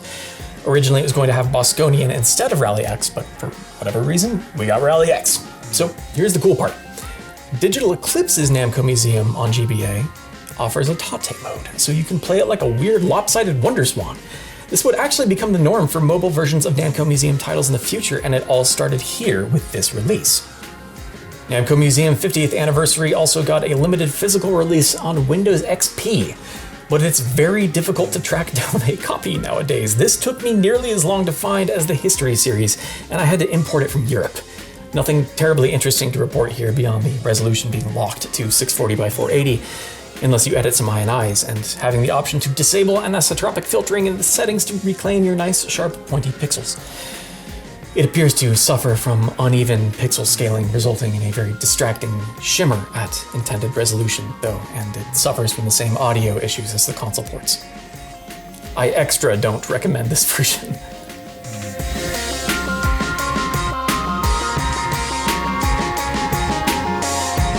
Now for the other 50th anniversary celebration title, Namcollection is a PS2 disc that contains 5 different popular Namco games from the PS1.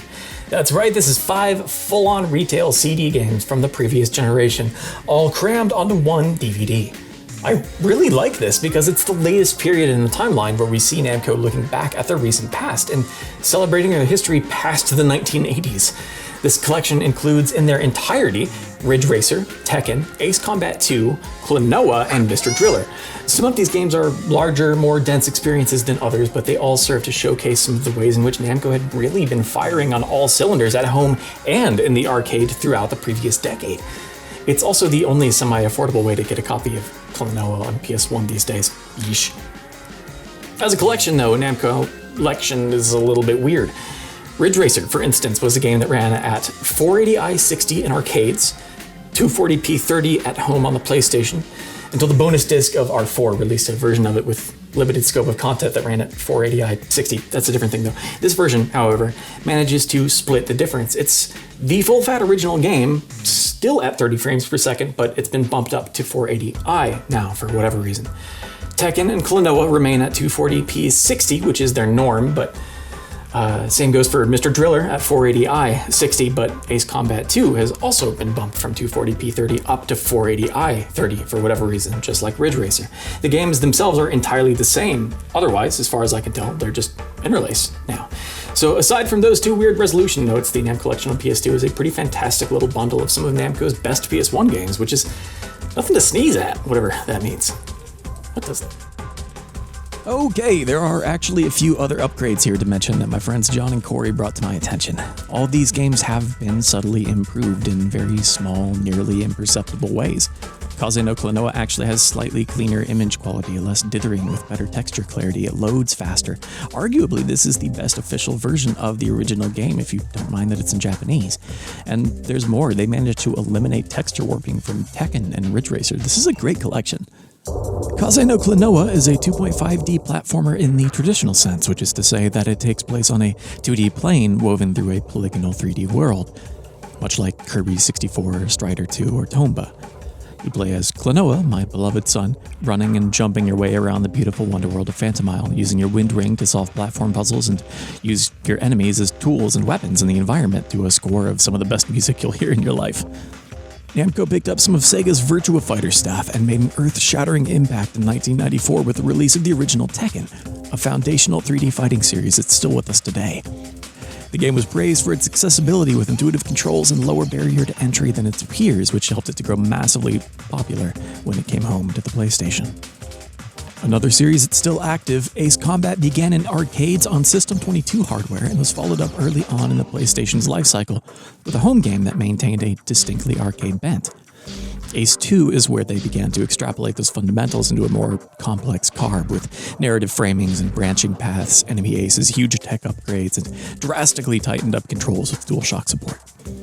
Ridge Racer is an actual masterpiece of game design, tech, and art direction. The home console port was synonymous with PlayStation, setting the tone for the platform's whole identity from day one. Ridge Racer is a fast-paced arcade racing game about flying sideways through canyons and tunnels and beach sides at ludicrous speeds while being relentlessly overstimulated by loud colors and hardcore house beats from the Namco sampling masters. I have zero reservations about recommending Ridge Racer to literally anyone and everyone. Mr. Driller is an adorable puzzle platformer series that serves in many ways as a kind of successor to Dig Dug.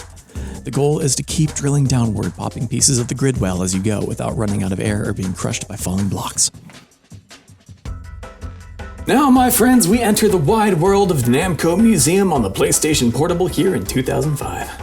This one's a little bit different everywhere you go, so let's dig in. In the United States and Europe, we got Namco Battle Collection. Okay, kind of. Let me explain. So Namco Museum Battle Collection is this huge collection of classic Namco games released on the PSP. Pac-Man, Galaxian, Rally X, Galaga, New Rally X, Dig Dug, Pac-Man Arrangement, Dig Dug Arrangement, Galaga Arrangement, New Rally X Arrangement, King and Balloon, Mappy, Tower of Duraga, Grobda, Dig Dug 2, Dragon Buster, Motos, and Rolling Thunder. Not every single thing I'd want is on there, namely Where's Xevious, but it's possibly the finest total collection we've seen yet in one release. It's a ridiculously generous collection, all things considered, but here's the thing. All those arranged games that I just mentioned, that's a whole new batch. These are not the old ND1 ones we talked about earlier. These are all new to this release, and they've all been designed for the awesome power of the PSP. Weirdly, though, this got split into two separate releases for Japan and Korea. Their Volume 1 got Pac-Man, Galaxian, Rally X, Galaga, New Rally X, Dig Dug, and those new arrangements of Pac-Man, Dig Dug, Galaga, and New Rally X. But in Volume 2, they got King and Balloon, Bosconian, Xevious, there it is, Mappy, Tower of Duraga, Grobda, Dig Dug 2, Dragon Buster, Motos, Rolling Thunder, Dragon Spirit, and two new arrangements with Pac-Man Arrangement Plus and Motos Arrangement. I haven't mentioned this yet, but due to the story of how Ms. Pac-Man got made and by whom, it has a slightly weirder rights history, and that game/character's presence in these collections is uneven. Europe and Korea, for example, got no Ms. Pac-Man from this collection whatsoever, but then America and Europe lost out entirely on Xevious, and Dragon Spirit as well, in addition to Pac-Man Arrangement Plus and Motos Arrangement. Until the Wii. Remember how there was a weird period there for a while where a bunch of PSP games were getting Wii ports while all the HD games were on the other hardware? Well, in 2007, we got Namco Museum Remix on the Wii. It's a collection of old games you can play, bundled with a handful of weird mini-games vaguely themed on old Namco properties that involve light gun galleries or rolling a ball around in what looks like a very soft 480i. Basically, there's a small hub world where you can roll a little Pac-Man around to an arcade full of old ROMs from the PSP Battle Collection, such as Super Pac-Man, Pac-and-Pal, Pac-Mania, QDQ, Galaxian, Dig Dug, Mappy, Xevious, and GAP+, or you can roll off into any of the new games. Pac-and-Roll Remix, which was a DS game first, Pac-Motos, Rally X Remix, Galaga Remix, and Gator Panic Remix. Yeah, like the whack-a-mole style physical arcade game. That thingy. Galaga Remix is a party game light gun gallery, I guess. Anyway, Pac-Motos is quite simply a take on Motos in this engine, using Pac-Man as a central thematic element. I am stretching to find something to say here. Sorry. Rally X Remix is this game's take on Rally X, bringing the camera down in close and cropping off even more of the field of view. Pac-and-Roll dares to ask the question, if Pac-Man is a circle in 2 dimensions, should he not be a sphere in the 3rd? It has an actual plot with characters and dialogue and a narrative, but that's none of my business. Somewhere along the lines of a Marble Madness, Kororimpa, or a Super Monkey Ball, the idea is to roll Pac-Man around a stage, picking up enough dots to open the gate to the next area. Avoid enemies, manage little platforming challenges, that sort of thing. Letting you spin him around with the stylus using momentum the way that you would a trackball. Mapping that directly to the analog stick movement on the Wii Nunchuck is a strange transition to make. The environments are rendered at a higher fidelity, but mechanics are removed and simplified. Levels are strung together into larger, interconnected worlds, and a whole bunch of content is missing, among a long list of other changes. It even reuses that PSP Battle Collection UI as presentation for the classic titles. Also in 2007, Namco would tap legendary studio M2 to build a Namco Museum Collection exclusively for the Nintendo DS. In classic M2 fashion, you've got carefully converted versions of the arcade games with multiple scaling options to account for the DS's screen layout and resolution. They included Pac-Man, Galaga, Dig Dug 2, Xevious, Super Xevious, Tower of Druaga, Mappy, Galaxian, and a remade version of Pac-Man Versus that allowed for multiplayer action whether your friends owned a copy or not via the DS Download Play feature. They also used that feature to let you send your friends a temporary version of any game in the collection. It's the full game, but it's cleared from memory when the system powers off. Pac-Man Versus is a unique multiplayer game designed by Shigeru Miyamoto and developed in collaboration between Namco and Nintendo. One player controls Pac-Man by way of a Game Boy Advance plugged in via link cable.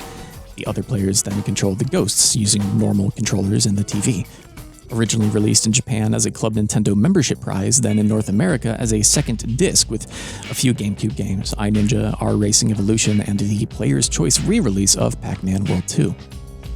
Then again, the following year in Europe, when it was distributed by EA and exclusively as a second disc for R Racing Evolution, insofar as I can tell. Pac-Man Versus is a GameCube game, so the visuals and audio have both been changed around to fit the DS hardware and form factor, and one of the mazes was removed, and some of the actual gameplay rules and mechanical interactions have been altered as well. Interestingly, M2 went the extra mile here, as they tend to do, and included more difficult, hardcore versions of the rest of the original games on the cart, and included some board images and scans of promotional materials and the like. Not an entire museum, of course, but hey, it's something. They brought back dip switch settings as well, and a sound test mode of sorts in the jukebox. All in all, it's a pretty great release, I feel.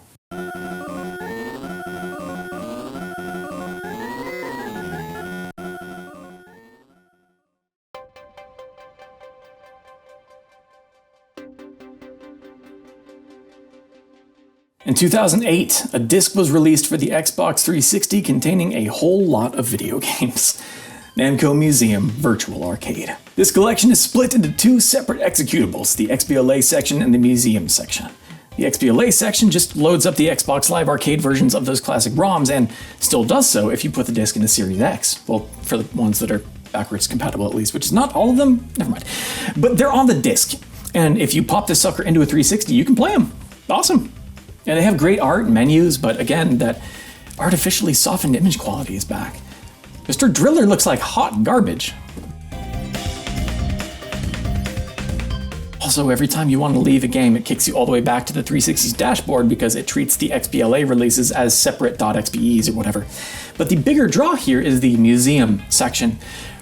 Perhaps the single largest pile of actual ROMs in a Namco Museum collection before or since. So many that I'm not even going to bother listing them all here verbally out loud because your eyes will glaze over long before we even reach the halfway point. But suffice it to say, if you just love old Namco games and you don't have like a computer or something, boy howdy, you sure could do a whole lot worse than this 360 collection. Absolutely the most complete and comprehensive example of a list of ROMs in a menu to date. Speaking of ROMs in a menu, now we move on to the comparatively anemic Namco Museum's Essential Collection. A downloadable title released for the PS3 in 2009, consisting of Pac-Man, Galaga, Dig Dug, Xevious, Dragon Spirit, and Xevious Resurrection. Xevious Resurrection is a modernized update of Xevious with a whole new coat of paint and different areas to move through, but at the end of the day, it's Xevious, but again. Sort of a sleeper title nodding to us STG freaks out here, the Essentials Collection is a weird one as it was released as a tie-in with the now long defunct PlayStation Home. Certain in-game objectives could unlock cosmetic items in home, such as arcade machines. If you interact with the arcade machines in your home, it launches your PS3 into the Namco Museum's Essentials collection and into the game that was on the cabinet. That sort of thing. Of course, nowadays there is no home, and this collection has been delisted since 2018, despite being the only way to play Xevious Resurrection, a game that rocks. It's using the PSP Battle Collection ports for the rest of these titles, and the whole thing appears to have been built by Cattle Call with Gotcha Technology handling the arcade ports, but if you want to play Xevious Resurrection now, the only way is to take a visit to the crime store.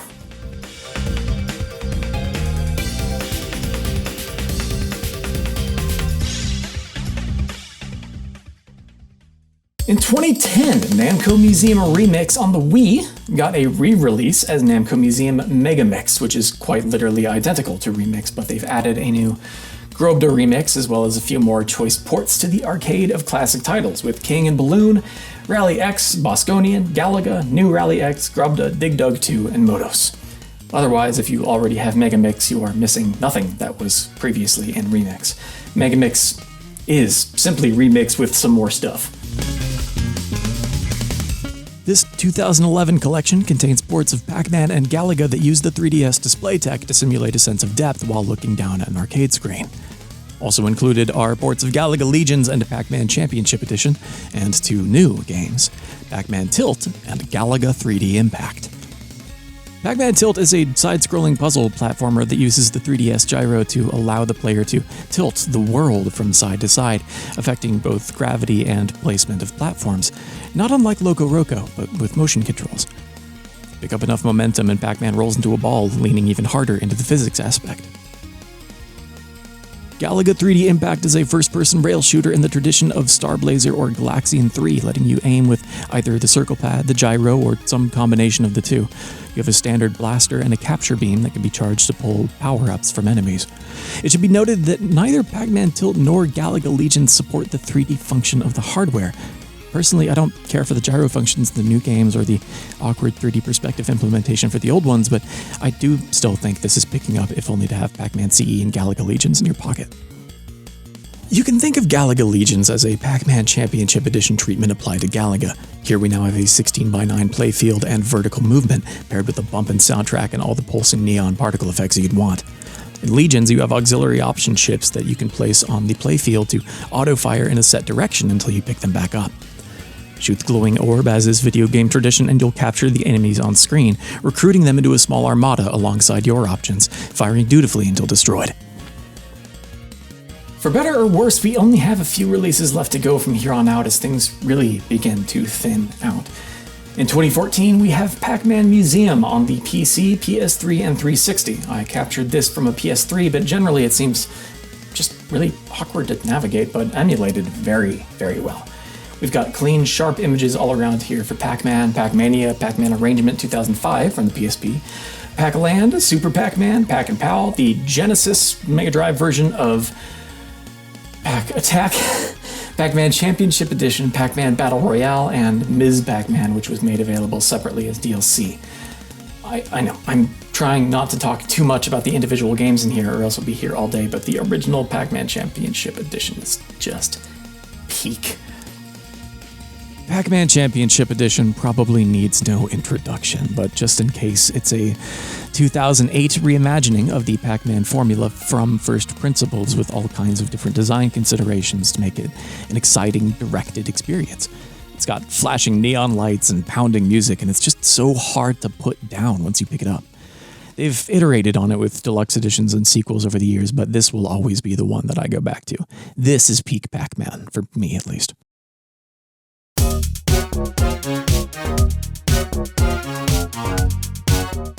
In 2017, the first year of life for the Nintendo Switch, Bandai Namco released an internally developed Namco Museum collection exclusively for the Switch, available either as a digital download or packaged together on a physical cart with the previous year's Pac-Man Championship Edition 2 Plus in a release called Arcade Pack. Pac-Man Championship Edition 2 is a faster, louder, more intense version of the original CE and CE Deluxe, placing a greater emphasis on spectacle and neon aesthetics. The plus at the end of the title for this version of the game refers to its exclusive edition of a 2-player co-op mode.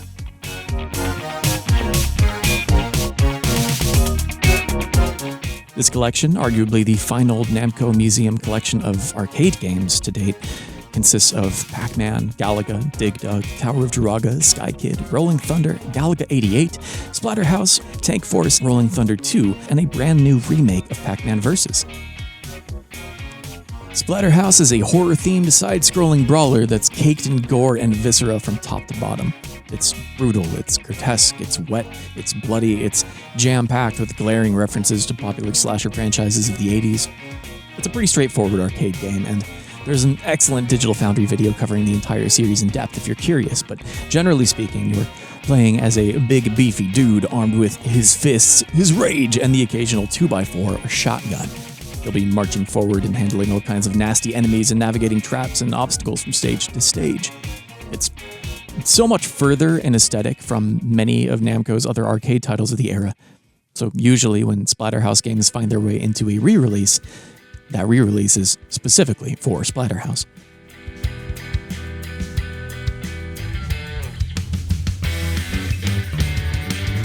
Emulation quality is excellent across the board, and it comes with a powerful feature set for tweaking the experience to preference. You've got a robust suite of display and audio options, including pixel ratios, scan lines, low-pass filters, volume sliders, and reverb. You've got a complete customization of controls, from remapping down to dead zone adjustment to account for Joy-Con stick drift. They've also included new challenge modes, tutorials, save states, and toggleable bug fixers.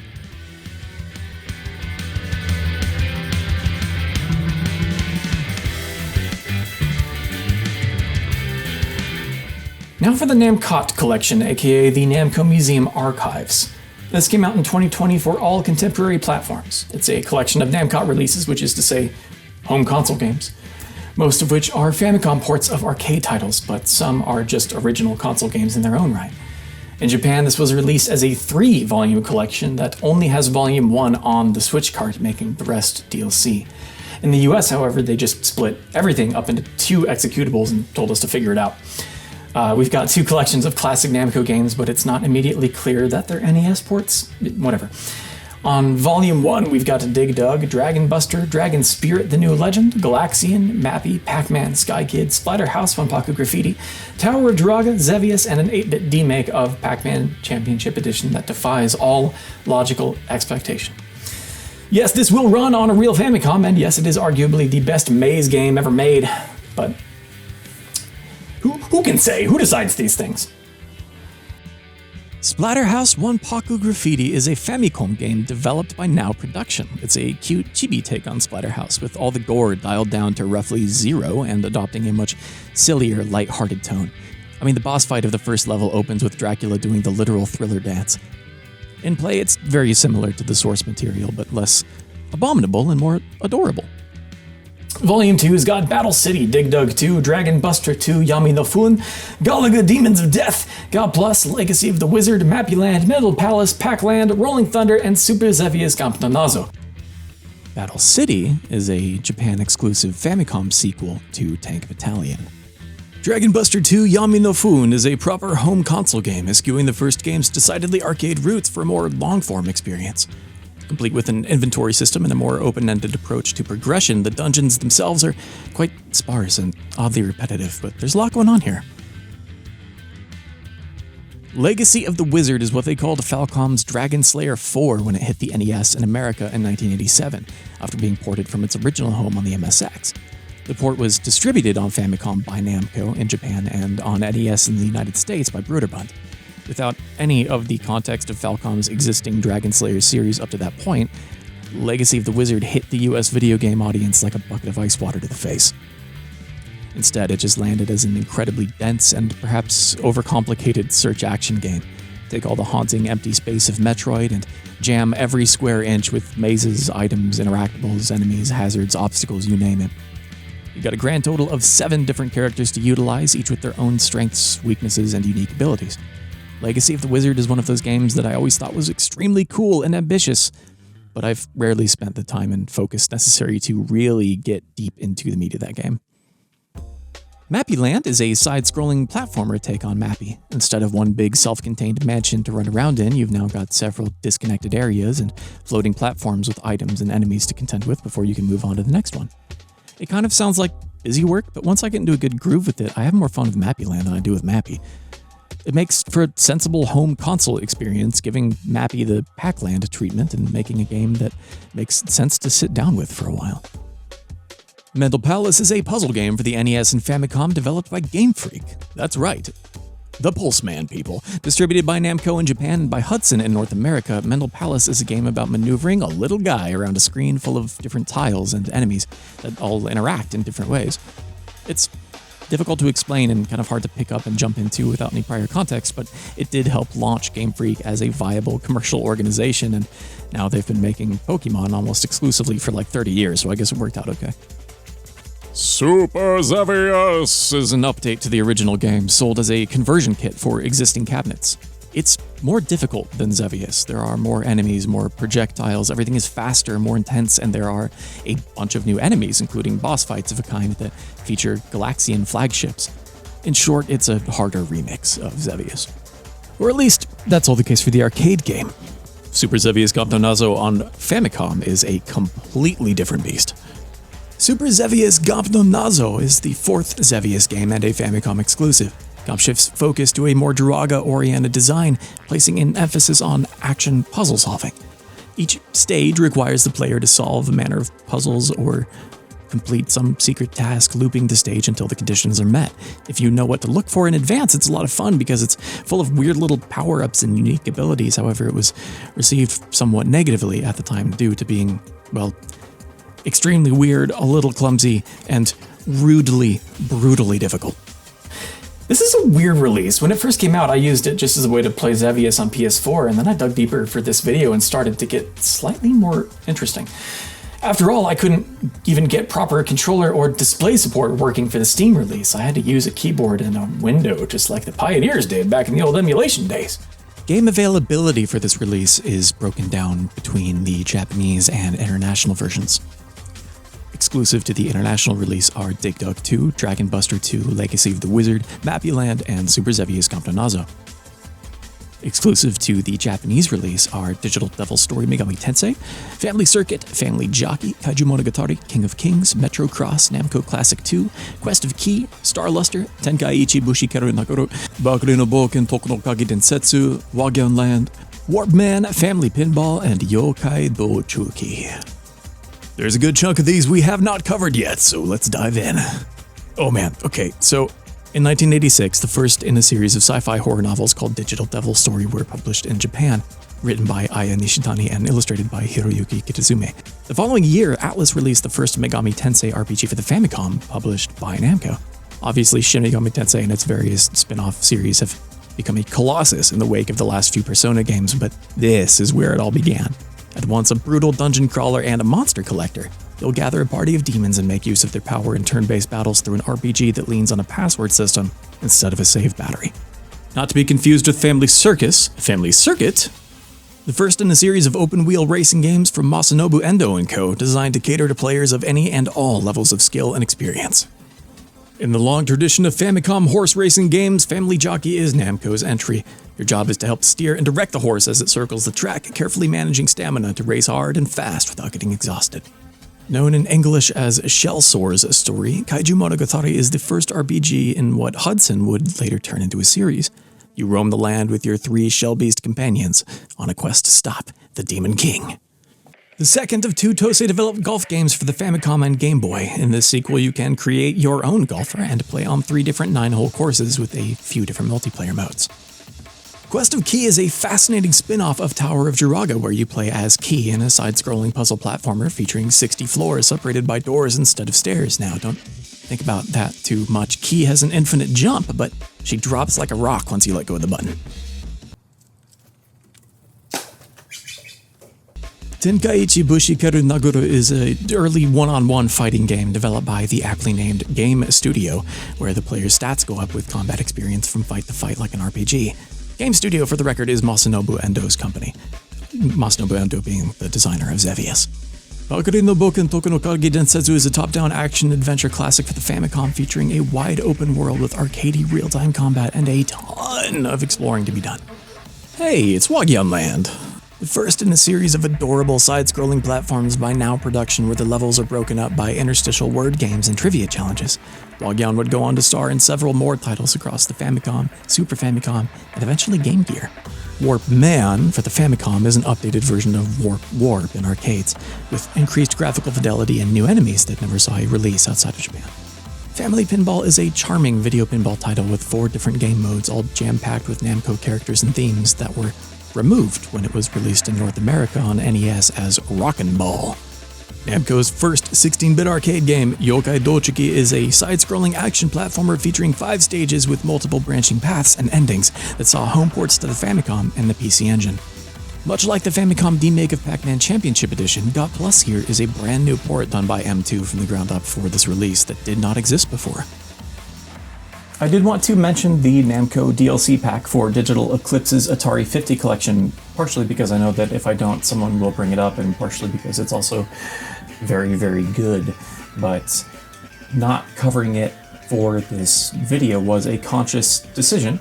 In a lot of ways, it is spiritually and philosophically the closest thing we've had to a real museum since the PlayStation 1 days, but the actual content here is very, very Atari-centric. This is about the role that Namco played in Atari's story.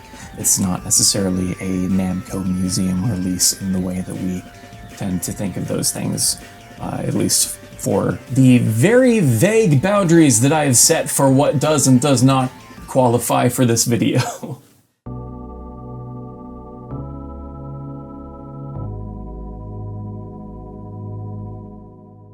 Evercade is a series of software emulation-based handhelds and consoles from a company called Blaze Entertainment in the UK. They use dedicated cartridges, each containing a set selection of old games collected together by theme. In May of 2020, as Pac-Man was cresting the hill of 40, they released their first Evercade device together with a launch portfolio of game collections, including Namco Museum Collections 1 and 2. These are collections of Namco's home console titles from the 8 and 16-bit era. Originally, they were designed only to work with Evercade's portable device, as Namco's contract with Blaze was reportedly limited to handheld use and distribution only.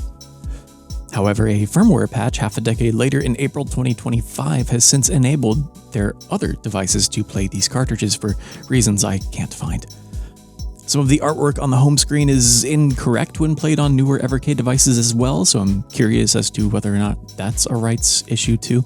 On the whole, this is a very strange release for a handful of other reasons. Let's dive in. Collection 1 contains NES and Famicom ports of Pac-Man, Galaxian, Mappy, Xevious, Dig Dug, Starluster, and the previously untranslated Mappy Kids.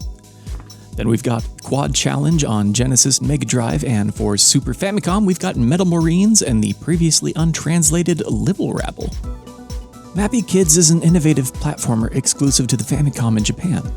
Mappy and Mappiko have found love, and now 1 or 2 players can maneuver through a series of long and complex levels as their kids.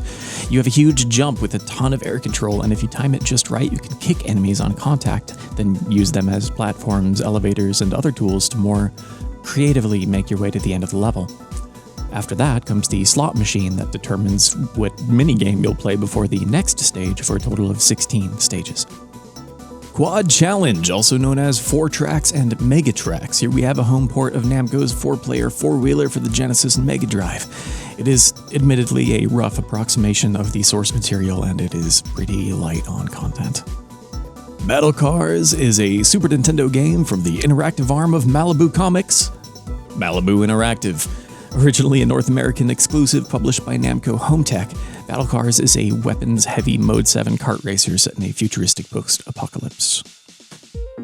Known as Militia in Japan, Metal Marines is a grid-based RTS developed in-house at Namco for the Super Famicom and later ported to PC by Mindscape. You'll build out your base and turtle up in a long series of 2-fort battles against the computer, sending swarms of mechanized infantry to busy the front line as you rain fire on the enemy base. Another Toru Iwatani classic, Libble Rabble is a twin-stick arcade puzzle action game about wrapping objects up in lines, kind of like kicks. I'm not quite sure how else to describe it. You blaze 2 arrows named Libble and Rabble, and you need to maneuver around the pegs to harvest these little mushroom creatures by wrapping them up in a completed loop with your line while avoiding enemies. When it saw a home port to Super Famicom in Japan later, it came with this little plastic cover for the all-convex face buttons of the SFC controller that allows them to better mimic the feel of the D-pad under your other thumb, effectively compensating for the twin-stick controls of the arcade machine. Though when this Evercade collection was first released, the locations of the A and B and X and Y buttons, respectively, were inverted in Super Famicom games, which rendered Libble Rabble pretty much impossible to actually play until it was quickly patched in a firmware update. Collection 2 contains NES and Famicom ports of Galaga, Tower of Jiraga, Warpman, and Dig Dug 2. Then we've got Super Famicom versions of Pack Attack with the CDI ports cover art, and Weapon Lord of all things. as well as Genesis Mega Drive ports of Philios and Burning Force, along with Splatterhouse's parts 2 and 3. Here we have the Genesis and Mega Drive home port of Philios, another one of Namco's iconic vertically scrolling shooters. Here you play as Apollo riding Pegasus, fighting through stages themed after wildly misinterpreted conceptions of Greek mythology with a different god for each boss. A home port of the System 2 arcade game for the Genesis and Mega Drive, Burning Force is standing on the shoulders of Sega's Space Harrier and still finding ways to be its own thing. Burning Force contains 6 stages broken up into 4 parts each. In the first 2 parts of each level, you only have a horizontal axis of movement, but you can accelerate and brake at will, controlling the speed of play. Part 3 becomes a boss fight where your bike transforms into a flying ship that can move all over the screen. After that comes the 4th part, a bonus stage to ratchet up that score before the next stage begins. Now Productions built the sequels to Splatterhouse expressly for the Genesis and Mega Drive. Building on the original with improved visual detail and effects, Splatterhouse Part 2 ratchets up the level of gore and slowly swings into a more cosmic flavor of horror as you make your way through the game. Less than a year later, Now Productions made a 3rd Splatterhouse game, once again for the Genesis and Mega Drive. This time they shifted towards a Final Fight-style belt-scroller format, which was the more popular flavor of arcade beat-them-ups at the time, though pressing pause will reveal a map screen, as every stage in Splatterhouse 3 is actually a navigable and non-linear space to be explored. A notoriously complicated weapon fighter from Visual Concepts, Weapon Lord was published in North America by Namco Home Tech and was optimized for cross-platform online play via the X-Band service. We have the Super Nintendo port showcasing the huge hand-drawn sprites and hand-painted backgrounds, though it's not quite as performant as the Genesis port, which is otherwise very similar. On a similar subject, it's time we touch on something a little more touchable. In 2003, toy company Jakks Pacific released a TV plug-and-play device themed like a tiny arcade stick. It was also published around Europe by Kids Biz, Lanzay, and GIG. This was to be the first of a series of similar devices that we're about to get into here. Powered by 4 AA batteries and outputting a simple signal of composite video and mono audio, this toy allows you to play 5 classic Namco arcade games at home on your own TV without any other hardware necessary. And for the longest time, I wasn't going to cover these largely for that reason. They aren't retail collections of classic software for a modern video game platform. They're quaint little nostalgia toys for the age bracket that grew up with these games, right? The other reason that I was going to avoid them was because the majority of these plug-and-play TV games from the 2000s are what we call Famiclones, or NOACs, Nintendo on a chip. In my infinite hubris, I assumed this was the case for the Namco plug-and-plays as well. I wrote them off as out of scope for this project, out of the spirit of what we're documenting here. Practically bootlegs in a way, but I'm talking about them, so you already know where I'm going with this. And no, turns out that these all got bespoke arcade ports done by a studio called HotGen, written custom for the Winbond W55 VJ80 CPU that powers it all. There's a lot of these, so I'll try and do a quick overview. I'm jamming this chapter into the video roughly 2 years after the rest was shot and written, so bear with me here. This first plug-and-play is ostensibly Pac-Man themed, having been released in 2003 and containing ports of Pac-Man, Galaxian, Rally X, Bosconian, and Dig Dug. They've all had small changes made, like moving the UI information over to the side of the screen, like many arcade home ports do when switching from the vertical to horizontal screen formats.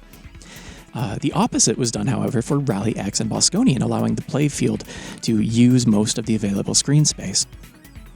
Dig Dug and Bosconian are missing their high score charts, and Dig Dug's start screen is drastically cut down in visual complexity. The PAL region releases remain unoptimized for the 50Hz display standard, though, so they run roughly 17-ish% too slow. It got re-released in a Pocket Edition format the following year, trading the ball-top arcade stick for a smaller, more modern-style thumbstick. This is a bit unfortunate, as the original stick on this is actually quite well built and pleasant to use. Ms. Pac-Man got a follow-up plug-and-play stick of her own in 2004, featuring her own game, as well as Galaga, Xevious, Mappy, and my single favorite version of Pole Position. This stick added a dedicated pause menu button, and 2 important features that opened up compatibility for more software. An extra button and a radial stick like a Cardi Warrior, so that you can twist the stick to steer your car in pole position. for me, that game doesn't get better than this. I've played Pole Position just about as many ways as a human being can, and this is far and away the most in control I have ever felt over that vehicle. There are some weird notes to this release, though. For one, it contains a debug mode that lets you twist the stick to speed up and slow down playback during the sound test, which is fun.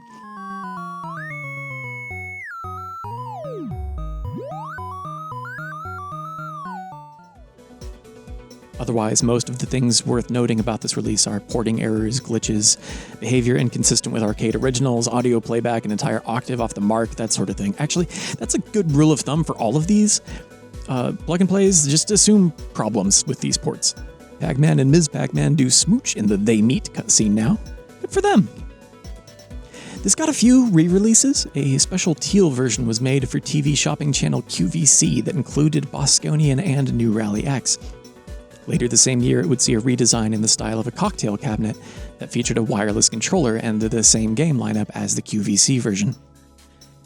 Then in 2005, they produced yet another variant that accepts game keys, like tiny carts that slot into the back of the unit. 3 of those were released in total, one with New Rally X and Dig Dug, another with Pac-Man and Rally X and Bosconian, and a very uncommon third cart that only included Pac-Man and Bosconian. In 2006, Jakks Pacific released the Super Pac-Man Collection Plug and Play exclusively in the United States, from what I can gather, as is the case for the rest of this series. This one is a straightforward send-up of our favorite little yellow pellet-popping puck with Pac-Man, Super Pac-Man, Pac-and-Pal, and I can't believe it, but we actually have another new title to discuss here, because this is the only release of 1982's Pac-Man Plus that we'll be discussing today. Only designed as a conversion kit by Bally Midway for Pac-Man and Ms. Pac-Man machines, it's a remixed variant of the game that starts at a higher difficulty level, boasts customizations to the sprite sheet and color palette, tweaks timings and values of gameplay mechanics, and is generally rebalanced to be a more intense spin on the Pac-Man experience. And unless we're counting like arcade one-up cabinets or whatever and a long-lost cell phone conversion, this is the only official home release of Pac-Man Plus. Period. We'll this and a few other plug and plays afterward. We'll get to it. Okay, back to the plug and play. Programmer Carl Muller has gone on record stating that this unit was originally going to include a Junior Pac-Man and a second fire button, as it was shown off at the 2006 Toy Fair. Ultimately, both were removed before launch. This is also, bizarrely, the first time Pac-and-Pal has seen an official release in North America. We've covered it already in this video, of course, but every other release in this region came after this one. Towards the end of 2007, Jakks Pacific dropped another plug-and-play titled Arcade Gold featuring Pac-Man. Included on this one are Pac-Man, Super Pac-Man, Pac-and-Pal, Galaxian, New Rally X, Dig Dug, and they brought that port of Pac-Man Plus forward as well. Finished versions of Galaga and Mappy appear to be in the code, inaccessible for reasons I do not know. Packaging boasts Rally X instead of New Rally X, which is what's actually on there. It's speculated that at some point this was going to be a sort of combo device featuring the ROMs from both the first and third plug-and-plays, but obviously that was not to be. 1 year later, in late 2008, Jakks Pacific released their 5th and final Namco plug-and-play titled Retro Arcade featuring Pac-Man. These names are SEO kryptonite, I swear. If the good folks of the Pac-Man wiki hadn't cited their sources so carefully, it would have been much harder to dig up any real information on this odd little series of devices. Thank you, Pac-Man wiki people. Speaking of devices, this one comes with a total of 12 games. Pac-Man, Pac-Man Plus, Super Pac-Man, Pac-and-Pal, Galaxian, Bosconian, Galaga, New Rally X, Dig Dug, Xevious, Pole Position, and Mappy. This is more or less all the ports we've looked at for this chapter so far, tossed into one box. Around this time, however, is when the various legal proceedings around the disputed ownership of the Ms. Pac-Man copyright were in play, so she effectively disappears from this series after her own themed plug-and-play. Music for Ms. Pac-Man and Junior Pac-Man are both in the debug sound test menu, though, curiously. This port of Xevious may be reportedly more noticeably buggy, but thankfully this does at least revive the twisty stick for pole position, so you're good to go there. MSI would reuse this chassis and form factor of this product for a standalone Ms. Pac-Man plug-and-play of their own several years later, but that one is straight up just a dedicated Ms. Pac-Man machine. No other games are present, and by Ms. Pac-Man, I mean the 1993 NES port? Yeah, I don't know either. That concludes the Jack-specific plug-and-play pentology, but I'll touch on just a few others really quick. First is the Pac-Man Connect and Play from 2012. Aside from the first two we covered, this is the other one that I see at thrift stores all the time. 2012 is a little late for a plug-and-play device to still be rocking composite video and mono audio, but here we are. Instead of custom port jobs, these are all running in software emulation, but included are Pac-Man, Pac-Man Plus, which seems to have found its way into all of these things, Super Pac-Man, Pac-and-Pal, Galaxian, Bosconian, Galaga, New Rally X. Hold on. Is it supposed to be pronounced Rally Cross? I've been saying Rally X my entire life. Anyway, Dig Dug, Xevious, Mappy, and the weirdest entry, Pac-Man 256. No, not the 2015 mobile game. This Pac-Man 256 is a custom ROM hack of Pac-Man created for this plug-and-play that starts the player on level 255 with 2 extra lives so that you can clear one board and see the kill screen glitch on board 256. It's worth noting that these are all bad emulation. Audio is an entire octave down across the board. Galaxian has audio problems consistent with the iCade bootleg releases. Also, it has a 4-way stick, making 8-way stick games like Xevious kind of a nightmare. On top of that, it's unclear who made this thing? Bandai published and distributed it, and now defunct bootlegger Op Touch Game Player claimed it to have been responsible for it on their old website, but as of yet, we don't have a second source to verify that claim. The PAL version came in a different body, themed like Blinky the Ghost instead of Pac-Man, and there was also a plastic gold variant, but it's got nothing on Pharrell Williams' 14-karat PSP. Canada got an exclusive one, kind of. In 2019, MSI put out a plug-and-play called Namco Classics Volume 1, which included modified versions of the NES and Famicom ports of Pac-Mania, Dig Dug 2, and Tower of Jiraga. Needless to say, there wasn't a Volume 2. Then in 2020, AtGames put out a weird little mess of a product called Bandai Namco Flashback Blast, in line with their long-running Flashback series of plug-and-play devices. It's an HDMI dongle with a wireless 6-button Genesis controller. Software emulation at 720p with all kinds of input latency and a weird controller choice. Fun! So I did actually do my due diligence and checked out the Flashback Blast, and this is far and away the worst thing that we are taking a look at today. I couldn't even get it to show up on the capture gear, so I had to point a camera at my television. Basically, we're looking at 8 very badly emulated NES ports of Pac-Man, Dig Dug, Galaga, Galaxian, Mappy, Sky Kid, Xevious, and then either Tower of Jiraga, or if you bought it in Walmart, Pac-Mania.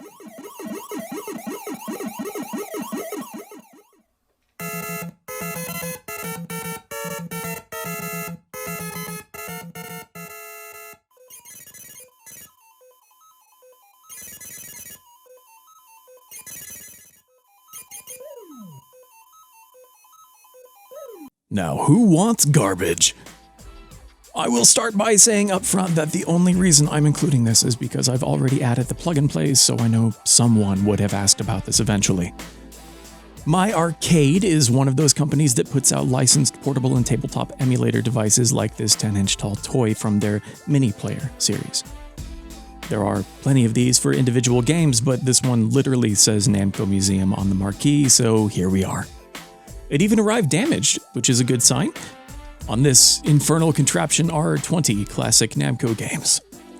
Battle City, Dig Dug, Dig Dug 2, Dragon Spirit, Galaga, Galaxian, Mappy, Pac-Man, Pac-Panic, Pac-Man 2, The New Adventures, Pac-Mania, Phelios, Rolling Thunder 2, Rolling Thunder 3, Sky Kid, Splatterhouse, Splatterhouse 2, Tower of Jiraga, and Xevious. Now I know what you're thinking. Hey, some of those are 16-bit home console games. And yes they are. Why? Why not? Why anything? Who cares anymore? As for the device itself, we have a big chunky D-pad with a screw-in joystick, 4 squishy face buttons, and some basic operations like start, coin, reset, power, and volume up and down. For a display, we've got a 4.25-inch LCD panel that might genuinely be the worst panel I've seen since cell phones first had color screens. I can't think of a time I've seen a screen with worse contrast and viewing angles this distractingly poor. It's oriented vertically, which makes sense for some of the games on this thing, but it's this ridiculously long display that cordially invites you to stretch out your Mega Drive games to an aspect ratio that may be perceived as a cry for help by your friends and family. The product is advertised as utilizing MAME, but I've never seen MAME struggle this hard in my life. Frequent and intense slowdown paired with input lag so bad you'll be flipping calendar pages between button presses. Oh well, at least it's also like $120. I'm only glad I made sure to get it from a retailer with a lenient return policy because even I don't hate myself this much. Alright, well, I've mentioned these now and I already have them and Corey has footage of at least one of them, so whatever, let's go. Okay. Developed in Japan by Now Productions exclusively for the North American market, Rolling Thunder 3 is not an arcade port, but rather a Sega Genesis game through and through. Faster, more lenient, action-packed, and ridiculously silly, Rolling Thunder 3 makes excellent use of the hardware to deliver a fantastic side-scrolling action game, even by the standards of the Sega Genesis in the early 90s, which is a high bar to clear.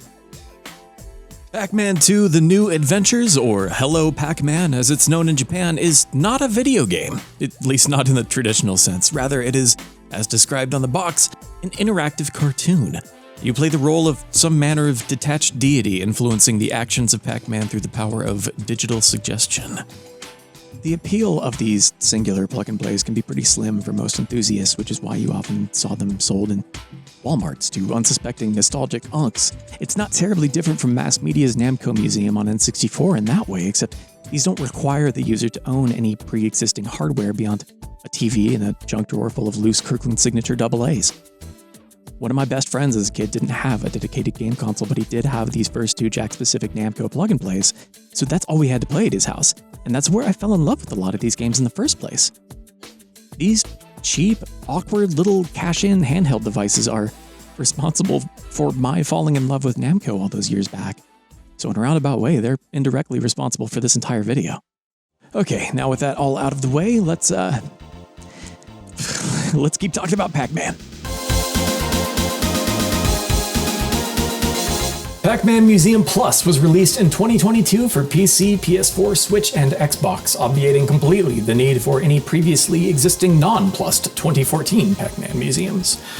When this was first released, I avoided it because I heard a bunch of mess about it having a bunch of input lag or whatever. Revisiting for this video, I couldn't find any hard evidence of that being the case. I don't know if it was patched or what, but as someone with a debilitating case of uses CRTs every day syndrome, I'm not noticing any extra input lag here either. Though I do recommend immediately playing with the volume settings because the idea of Pac-Man Museum Plus is that you create a cozy, simple little Pac-Man themed arcade of your own, and it makes a lot of noise at you initially. I do like making my own little arcade, though I wish there was a bit more to go off of here than a preordained selection of Pac-Man machines with and without cabinets. It's a strange little setup, but the gang's all here. We've got Pac-Man, Pac-Mania, Pac-Man Arrangement 96, Pac-Man Arrangement 2005 from the PSP Battle Collection, Pac-Land, Super Pac-Man, Pac-and-Pal, Pac-Attack, Pac-in-Time, Pac-Man Championship Edition, Pac-Motos, and Pac-and-Roll Remix from the Wii, Pac-Man Battle Royale, the console version of Pac-Man 256, and of course, Ms. Pac-Man was nowhere to be found. Pac-in-Time is a Pac-Man themed reskin of Fury of the Furries, an Amiga platformer by the French company Atreides Concept, who would become Callisto Entertainment. Or at least that was the case for the Game Boy and home computer versions of the game. On Super Nintendo, Pac-in-Time is its own game entirely, with significant changes made to levels and environments while maintaining the same general idea of a time travel themed platformer. Genesis and Game Gear ports were planned and cancelled, and the character art for the Pac family has been changed pretty dramatically in the Pac-Man Museum Plus version to resemble their current designs for the time. Also, the Japanese version of the Super Famicom game is brutally difficult by comparison, jammed full of extra enemies, traps, and insta-kill hazards. Pac-in-Time was advertised in some markets as a sequel to Hello Pac-Man, otherwise known as Pac-Man 2: The New Adventures, and common speculation positions it as an attempt from Namco to gain steadier footing in the burgeoning European home console market through near ubiquitous global appeal of Pac-Man. Battle Royale is a 4-player cocktail arcade version of Pac-Man where each player has a different colored Pac-Man to control, and eating a power pellet makes the other players just as fair game as the ghosts. Pac-Man 256 is basically Crossy Road, which is to say it's basically Frogger. Don't tell Konami, I guess. Pac-Man 256 was made for mobile phones initially by the same studio that made Crossy Road. It was very successful there and quickly saw native ports to basically anything and everything with a screen or that could be plugged into a screen. The magic of Namco Museum is the way in which it facilitates an environment where you can foster a relationship with the games themselves. I gotta tell you, I thought I'd played some Pac-Man in my day, but over the last 2 years working on this, I have played a lot of Pac-Man. Because ultimately, the historic angle was the draw for this project, but I ended up getting to know these games pretty well and spent a lot of time with them, voluntarily. I mean, I played Q to Q with that volume controller for like an hour. And have you ever tried to stop playing Xevious once you get going? It's easy to channel surf your way through a list of ROMs, to fail once at something, get frustrated, and move on to the next thing until something grabs you more immediately. But here I was time invested and therefore pot committed to really playing these. And, you know, clever design is timeless.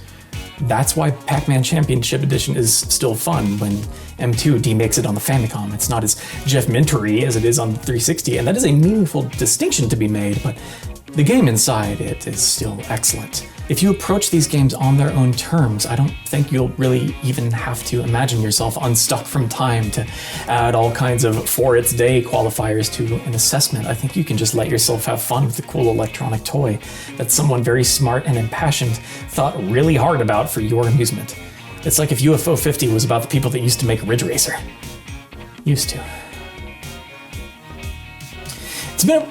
It's been a while since we've had a proper Namco Museum release in the traditional sense, oddly enough. They keep wheeling out the hits and the deep cuts through Hamster's arcade archives on Switch and PlayStation, but if it's not there, it's officially inaccessible on current platforms. And what's more is that Namco has almost never displayed a desire to expand the window of time that they're interested in celebrating. I realize that becomes more difficult as we're looking at more complex games over time, and there's a thematic consistency to be found in focusing on that first foundational decade and all the ground that they broke in that span of time.